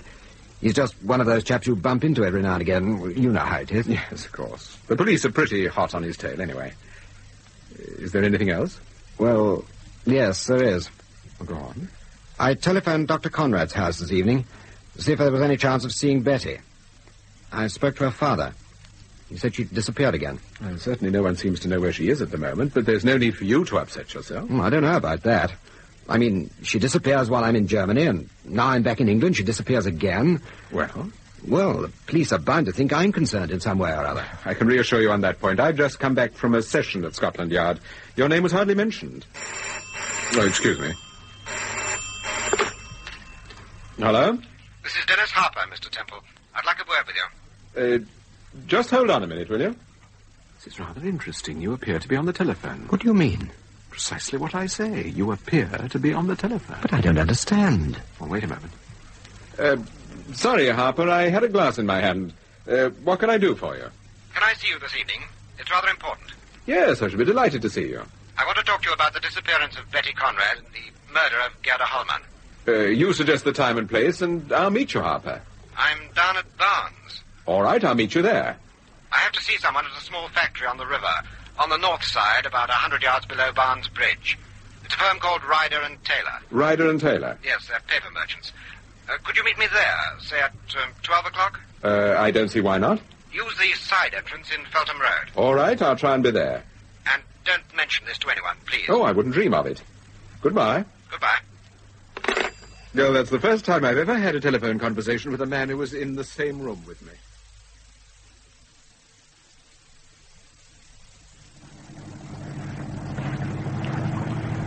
Did you say you knew this place, Vosper? Yes, Sir Graham. The factory is just a bit further along. Easy now, Sergeant.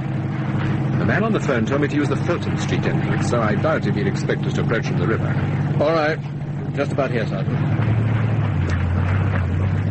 There is nothing like an element of surprise. I will go first. All right, Berkshire. Don't use torches if you can help it. No, there's no point in advertising ourselves.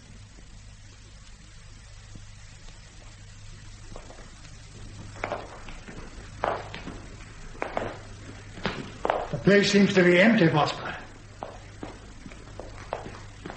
What sort of a factory is it? I think it's used as a warehouse nowadays, sir. Ryder and Taylor are paper merchants and... I thought I heard something. Well, I think I heard something too, sir. Quiet, everybody.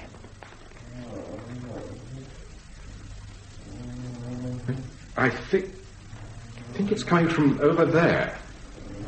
There's a door over here, Sir Graham. Be careful, Beckshaft. Let me go first, sir, just in case. It's all right, Sergeant. Don't worry. I can take care of myself. No torches until I give the word.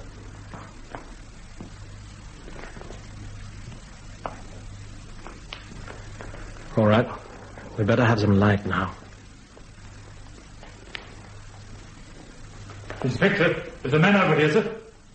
Very badly hurt. Looks to me as if he's been beaten up. Ye gods. He certainly has. Stand by, Sergeant, while we take a look at him. Yes, sir. Poor devil. Yes. It's hard to identify him with his face in that mess. He looks a goner to me. Just a minute.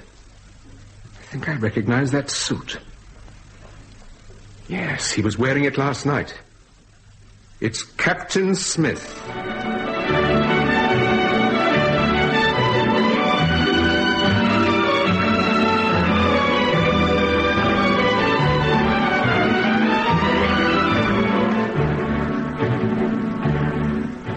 That was the 7th episode of the Francis Durbridge serial, Paul Temple and the Conrad Case, with Peter Cook as Paul Temple and Marjorie Westbury as Steve. Betty Conrad was played by Jane Jordan Rogers, Dennis Harper by John Brining, Breck Shaft by Geoffrey Siegel, and other parts by members of the BBC Drama Repertory Company, produced by Martin C. Webster.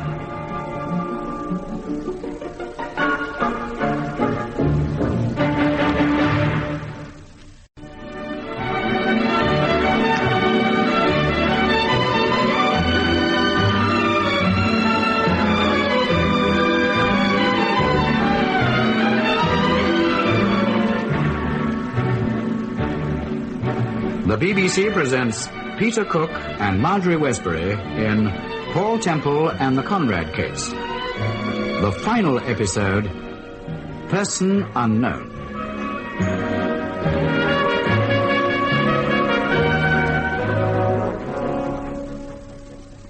Trying to say something, sir. Okay.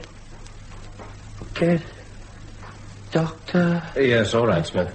Sergeant, get to a telephone, see if you can get a doctor here as quickly as possible. Yes, sir. Are you sure it's Captain Smith, Temple? I'm positive, Sir Graham. Wait a minute. Smith? Paddy? You won't need a doctor, Sir Graham. He's dead. I do not understand this, Sir Graham. What is this Captain Smith doing here? That's something we have to find out, Breckshaft. Oh, you think perhaps the man who telephoned Mr. Temple, who impersonated Harper, you think perhaps he also asked Captain Smith to come here? I think he ordered Captain Smith to come here. So, this means that Smith is not the man you are looking for. That's right, Beckshot. Then this mysterious person, unknown... obviously left before we arrived. That sounds like trouble, sir. The sergeant may have seen someone. Oh, there's a police car out in the road. It's a fire, sir. Oh, where is it? Near the main entrance, and the wind's blowing it this way. There's barrels of linseed oil out there, sir. They'll go up like petrol. We'd better make for the river. The front way's already cut off, sir.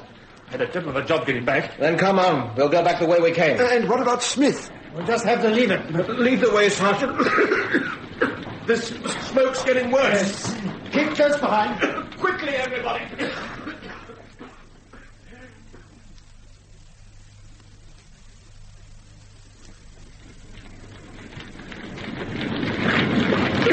The fire's really getting ground. Now, sir, get a boom on, Sergeant. It's heat. Careful, Sir Graham. Oh, we're all right. This leads back to the river. Down here, Sir Graham. Wait a minute. Where are Temple and Breckshire? What? I thought they were following. Perhaps there's another way down to the river, sir. They're probably in the launch by now. Anyway, I don't see what we can do, sir. Come along, Sir Graham.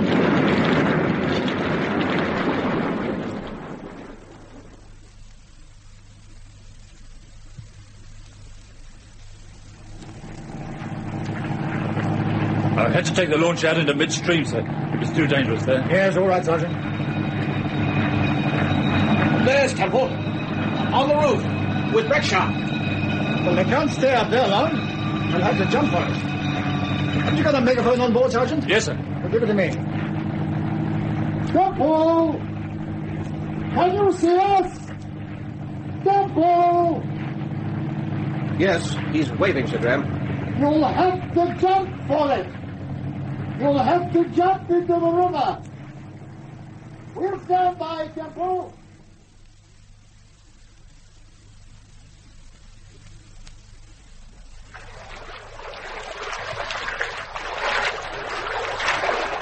Give me a hand, Temple. Right.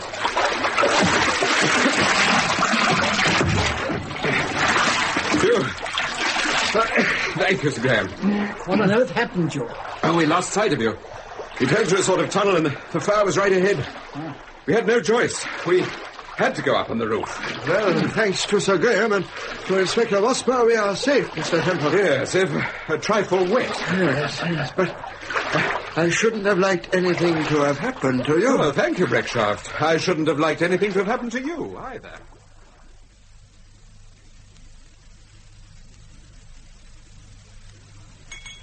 Let me fill your glass, Breckshaft. Oh, thank you.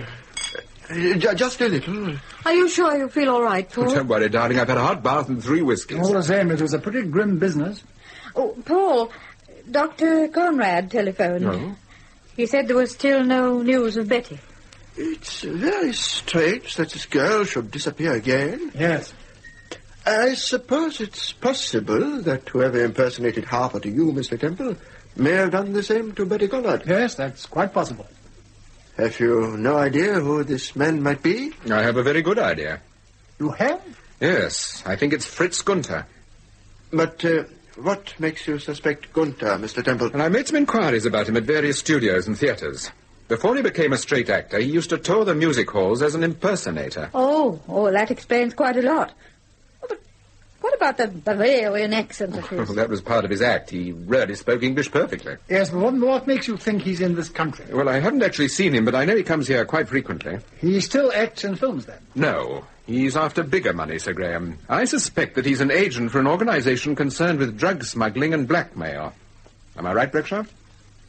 You are perfectly right, Temple. I had a report to that effect from Madame Klein just before I left Munich. Madame Klein? I did not tell you sooner, but now you had better know. Madame Klein is an agent for Interpol. That doesn't surprise me in the least. But I never dreamt... Madame Klein? She has been helping us to try to trace the source of this drug smuggling, but it has not been easy. Do you think Joyce Gunther is involved as well as her husband? No, I have reason to believe that Mrs. Gunther is very much troubled about him. She is also very much troubled about her little boy. Oh, I didn't know she had a child. Why is she worried? Because she has been threatened by this organization that if her husband did not obey orders, then the child might suffer. I expect it was Smith who threatened her, and that's why she warned me against him. Most probably. You don't think this man, Fritz Gunther, is the man we're after? No, Sir Graham. What about you, Temple? I agree with Breckshaft. I don't think so, either.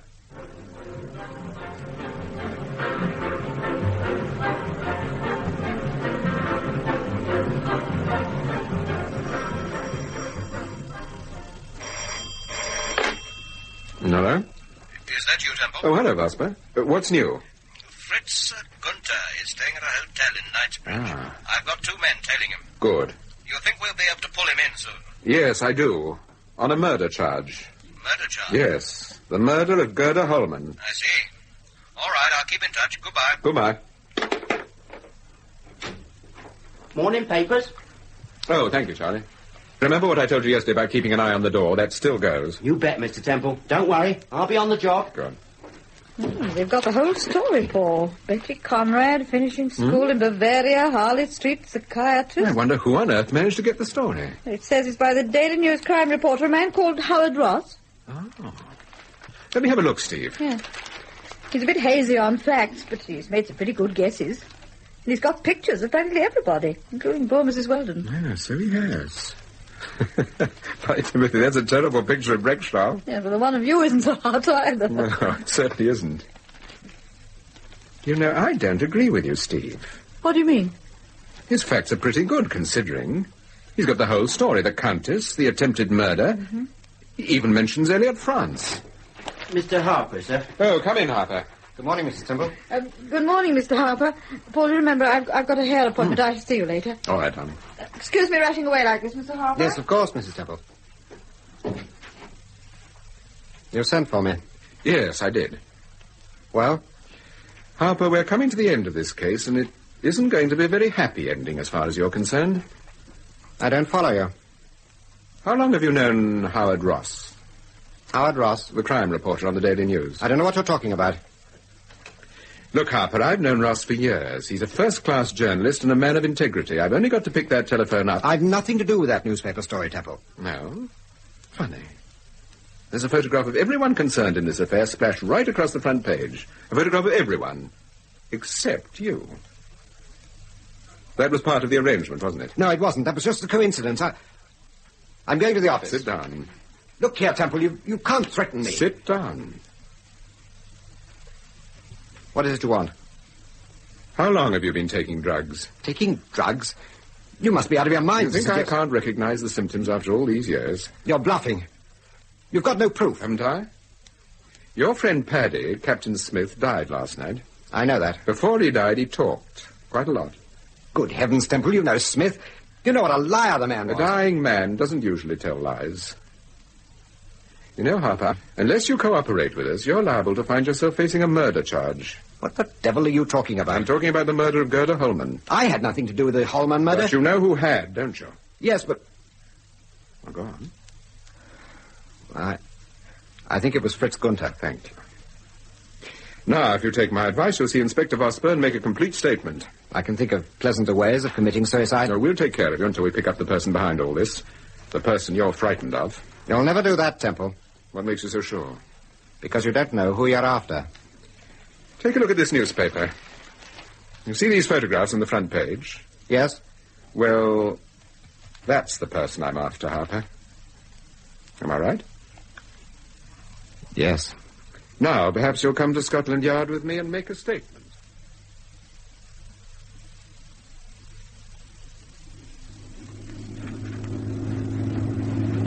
I think we'll stop here for 5 minutes, Temple. Yes. Better pull into the lay-by, Bosman. Right.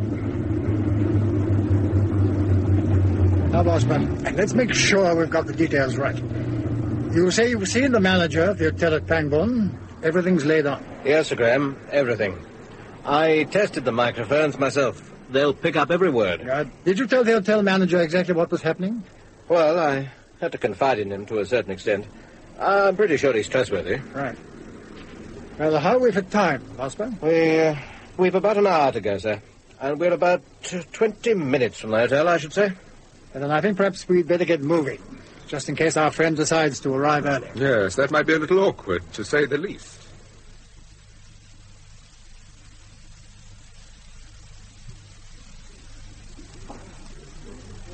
Good morning. Good morning, sir. Mr. Temple is expecting me. My name is France, Elliot France. Mr. France? Oh, yes, of course, sir. That's room number 4 on the first floor. The lift's over there, sir. It's quite all right, thank you. I'll walk.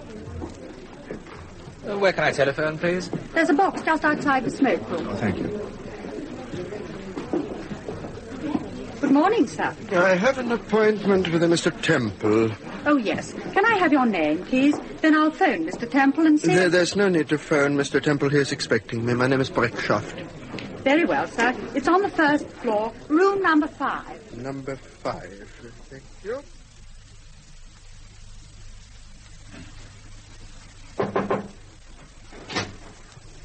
Conrad. Shut the door. You're late. Late? I don't understand. I didn't even know you were coming here. Stop talking nonsense, Franz. Now, where's Betty? I haven't the slightest idea where she is. You're lying. You kidnapped her before and kept her with that damn Countess woman, and now you've done it again. Now, where is she? Talk sense, Conrad. You know why I kidnapped Betty in the first place. To get those letters from you. Yes, well, I gave you the letters and the documents. Now you've double-crossed me. What's the idea? Conrad, listen, I know nothing about Betty. I haven't the faintest idea where she is. No? No. Then why did you send me this note with Betty's glove? What note? Well, since you want to play fun and games, I'll read it to you. This glove will prove that Betty is with me and is quite safe. If you want your daughter back, meet me in room 4 at the Signet Hotel, Pangbourne, at 11:30 tomorrow morning. Elliot Franz. May I see the signature? Well? I didn't send this note. Now, look, Franz, you were awkward with me once before. I was awkward. You refused to do what I wanted. Well, of course I refused. You used my case history to blackmail me. I was prepared to pay money, but not to work for you. That still stands. I'm not asking you to work for me now. I'm simply asking you to release Betty. If you don't... Well? I've got photostat copies of those letters, of your case history. I could sell them tomorrow to any newspaper in the world. Look, Conrad, I can only tell you the truth and hope you have the sense to believe me. I've not seen Betty since the day she was released, and I'm completely in the dark as to where she is now. Is that the truth? I swear to you it's the truth. And what about this note? I don't know. I only know that I didn't send it. Well, if you didn't send it, why did you come here? I was asked to meet Paul Temple here. He telephoned me and suggested that we... Temple? Yes. He telephoned you? Yes. Last night. Good Lord. What's the matter? He sent this note. He intended we should meet. He knew that as soon as we came face to face, we'd start talking about... What is it? There's a microphone in this room somewhere. Nonsense. It isn't nonsense. I found the wire. They must be in the next room. What are you going to do? What do you think I'm going to do? I'm getting out of here. The door's locked. Of course it isn't locked. Let me try. It's locked, I tell you, from the outside. Good morning, Dr. Conrad. Now, don't be stupid. Put that gun down. You better give me that gun, Doctor. Stand back, all of you. I warn you, I shan't hesitate to shoot. Get out of the way, Franz. Conrad, for heaven's sake. You're only making things worse. Look out! He's jumped from the balcony. He's making for the car park.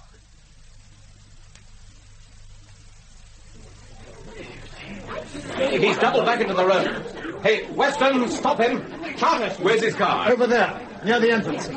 He's going to make it, all right. Yes, it looks like it. But his car's facing this way. He won't have time to turn. Surely this is a cul-de-sac. Yes, the road ends at the river. He'll have to turn. Look out! The man must be crazy. He'll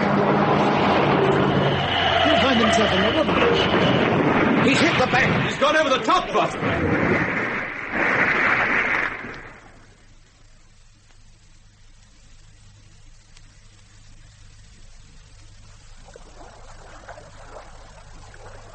It's no use, Sir Graham. The car nosedived into the river.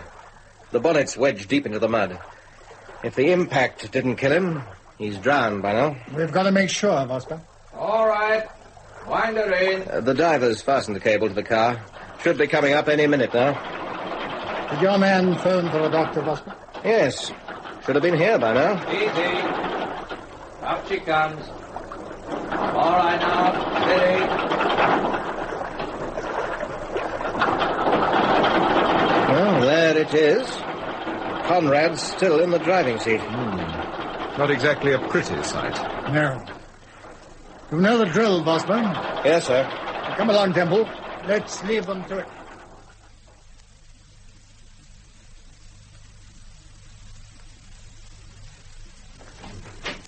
Countess Decker will see you now. Oh, thank you, sister. This way, please. Oh, Mr. Temple. Mrs. Temple. Good afternoon. What lovely roses. Thank you very much. You're looking a great deal better than I expected, Countess. Yes. I'm very much better. Please, sit down, both of you. Oh, thank you. I was anxious to see you, because I heard on my radio that Elliot France was being questioned by the police. I thought you were not very friendly with Mr. France. That was just a little... A little tiff? Yes. But Elliot is a good man, Mr. Temple. Please believe me, he's not a criminal. He appears to have been rather deeply involved with one. Conrad. Yes. We know he was the man behind the whole business. Thank heaven you know that. But how exactly did Elliot France come into it? Well, after he'd stayed with me for some time, I could see there was something on his mind. One night, I persuaded him to tell me about it. How Dr. Conrad had been blackmailing him and now wanted him to take charge of his organization in Bavaria for distributing drugs. Elliot was desperate. And so you suggested a way out? Yes. I said the only way to deal with such an unscrupulous man like Conrad was to get some sort of hold over him. And France remembered that Conrad had a daughter? Yes, and there she was, almost on our doorstep. It was not difficult to devise a little plot to kidnap Betty Conrad. Well, then she really did come to your house that afternoon. She did. Elliot told Conrad that Betty would be sent back as soon as the papers and letters he was blackmailing him with were returned. I see. Dr. Conrad came to Germany and tried to reason with Elliot, but I made Elliot be firm. Conrad's only weak spot was his daughter. And indeed, it's not surprising. Betty is a very attractive girl. And you found her a little too attractive. Oh, so Elliot told you about that? You said you'd had a quarrel and that you'd walked out on him. Yes, it was very silly of me. I can see that now. I'd had time to think since I've been in hospital. Oh, I'm glad you're able to feel so detached about it, Countess. Well, Elliot and I looked after Betty. We treated her as one of the family. Perhaps it would have been better if we hadn't. Why was that? Because she overheard a conversation between Elliot and myself about Dr. Conrad. She heard the truth about her father. How he was trying to extend his organization halfway across Europe was a dreadful shock for the child. Must have been. Anyhow, after Betty left us, I had a letter from Conrad saying she was pining to see Elliot again. Conrad trying to make trouble between you? Yes. Although I knew Conrad for what he was, the letter made me jealous of Betty. I had a row with Elliot and decided to come to London and tell you the whole story. And here you were very nearly murdered by Captain Smith. Yes. Oh, I'll never forget that man coming from behind the curtains with a gun in his hand. Now, you mustn't think about that. No. I must try to think about Elliot. I must try to think what's best for I shouldn't worry too much about Mr. France if I were you. The police merely questioned him about a recording of a conversation between himself and Dr. Conrad. Oh, I see. Come in. Elsa, my dear, how are you? Elliot. Steve, I think this is our cue to go. That's just what I was thinking. Goodbye, Countess. Oh, goodbye. Goodbye.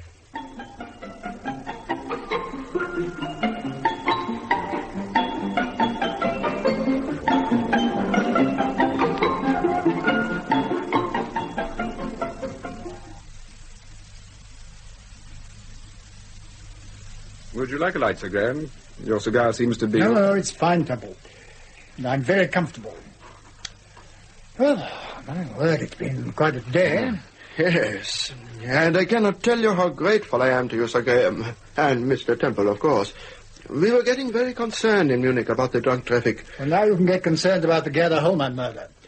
That's your pigeon, thank goodness. Well, she was unquestionably killed by Fritz Gunther, acting on orders from Conrad. The doctor suspected that Madame Klein was an Interpol agent. He was afraid she'd question Gerda and the girl would break down. Yes, I don't think there's any doubt about that. Madame Klein had already got her eye on Conrad. That's why she was interested in Betty. But why did they put a blue coat on the dead girl? Because Conrad wanted us to think that Madame Klein and the dress shop were involved in the murder. He wanted us to continue our investigations in Bavaria and not in London. I see. Is there any news of Gunther, Sir Graham? Not yet, I'm afraid. What about Dennis Harper? We've had to arrest Harper, of course. but I should imagine he'll get a fairly light sentence. Conrad found him a useful accomplice, but like most drug addicts, he couldn't screw himself up to tackle the really big jobs. How do you mean? Well, when Gunther lured us into that trap at Innsbruck, Harper hadn't the nerve to finish the job. He used blank cartridges. Oh, yes, I remember. Ever since, he's been scared that Conrad would cut off his supply of dope. When we saw him at the Groove Club, he was there to pick up more of the stuff from Smith. Yes. Conrad's been using the club as a distribution centre. Then why did Conrad send us there? Don't forget he produced the membership card, which was supposed to belong to Betty. That's why we went to the club. He wanted us to go there for two reasons. One, to scare the pants off Harper, and two, the bomb incident and Captain Smith. But it couldn't have been Harper who forced our car off the road on the way to Oberammergau. No, it was Fritz Gunther. He'd been tipped off by Conrad that we were in Garmisch. Temple, I don't get the significance of the cocktail sticks. Oh, they were presented by Fritz Gunther to various members of the ring and used as a means of identification. So they'd be able to contact each other. Exactly. But what about that time we went to Pointer's? That was an ingenious idea of Conrad's to get us down to the cottage at Oxted. The idea being that we should be murdered by his American associate, Dale Black. Luckily for us, Smith was jealous of Black and that very afternoon murdered him. And you think it was Conrad himself who killed Smith? Yes, because Smith had bungled the bomb incident. Don't forget, when Smith was dying, he said, get Dr... What he was really trying to say, of course, was get Dr. Conrad. Oh, yes. And the postcard, Paul, the one we found in Oxted. That was a copy of the card addressed to Betty Conrad. The doctor paid a servant of the school to send him copies of all her correspondence. The letters and cards were sent to Oxted and addressed to Mrs. Ruth Conrad. Come in. Come in, Vosper. I thought you'd like to know we've picked up Fritz Gunther, Sir Graham. No, good man. Where was he? In a telephone box, sir. Giving an imitation of you. Of me? What on earth do you mean? It appears he spoke to Digby at the yard and ordered him to call off the hunt. It was such a good imitation that it fooled Digby and the message was sent out to all the squad cars. I imagine you'd like a drink, Inspector. Thank you.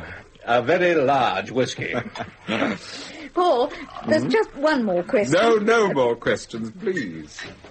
Excuse me, Mr. Temple. Do you want anything before I go? No, good night, Charlie. And good luck. I hope you win. Win what? South of England Cha-Cha competition, darling. Charlie's in the final. Oh. Was in the final, Mr. T. Beryl's got the flu. Oh, bad luck, Charlie. Well, if you want a partner, there's always Mrs. Temple. Oh, this is modern stuff, Mr. T. None of your polkas and gavottes. Oh, really, Charlie? I was only joking. Where is this competition, Charlie? Why, it's at the Groove Club, Mrs. Temple. The Groove? Steve, what are you thinking? Mrs. Temple, you wouldn't. You couldn't. Couldn't I? 3 of those atomic fruit juice things and I'll be the new cha-cha champion. Lead the way, Charlie. Lead the way.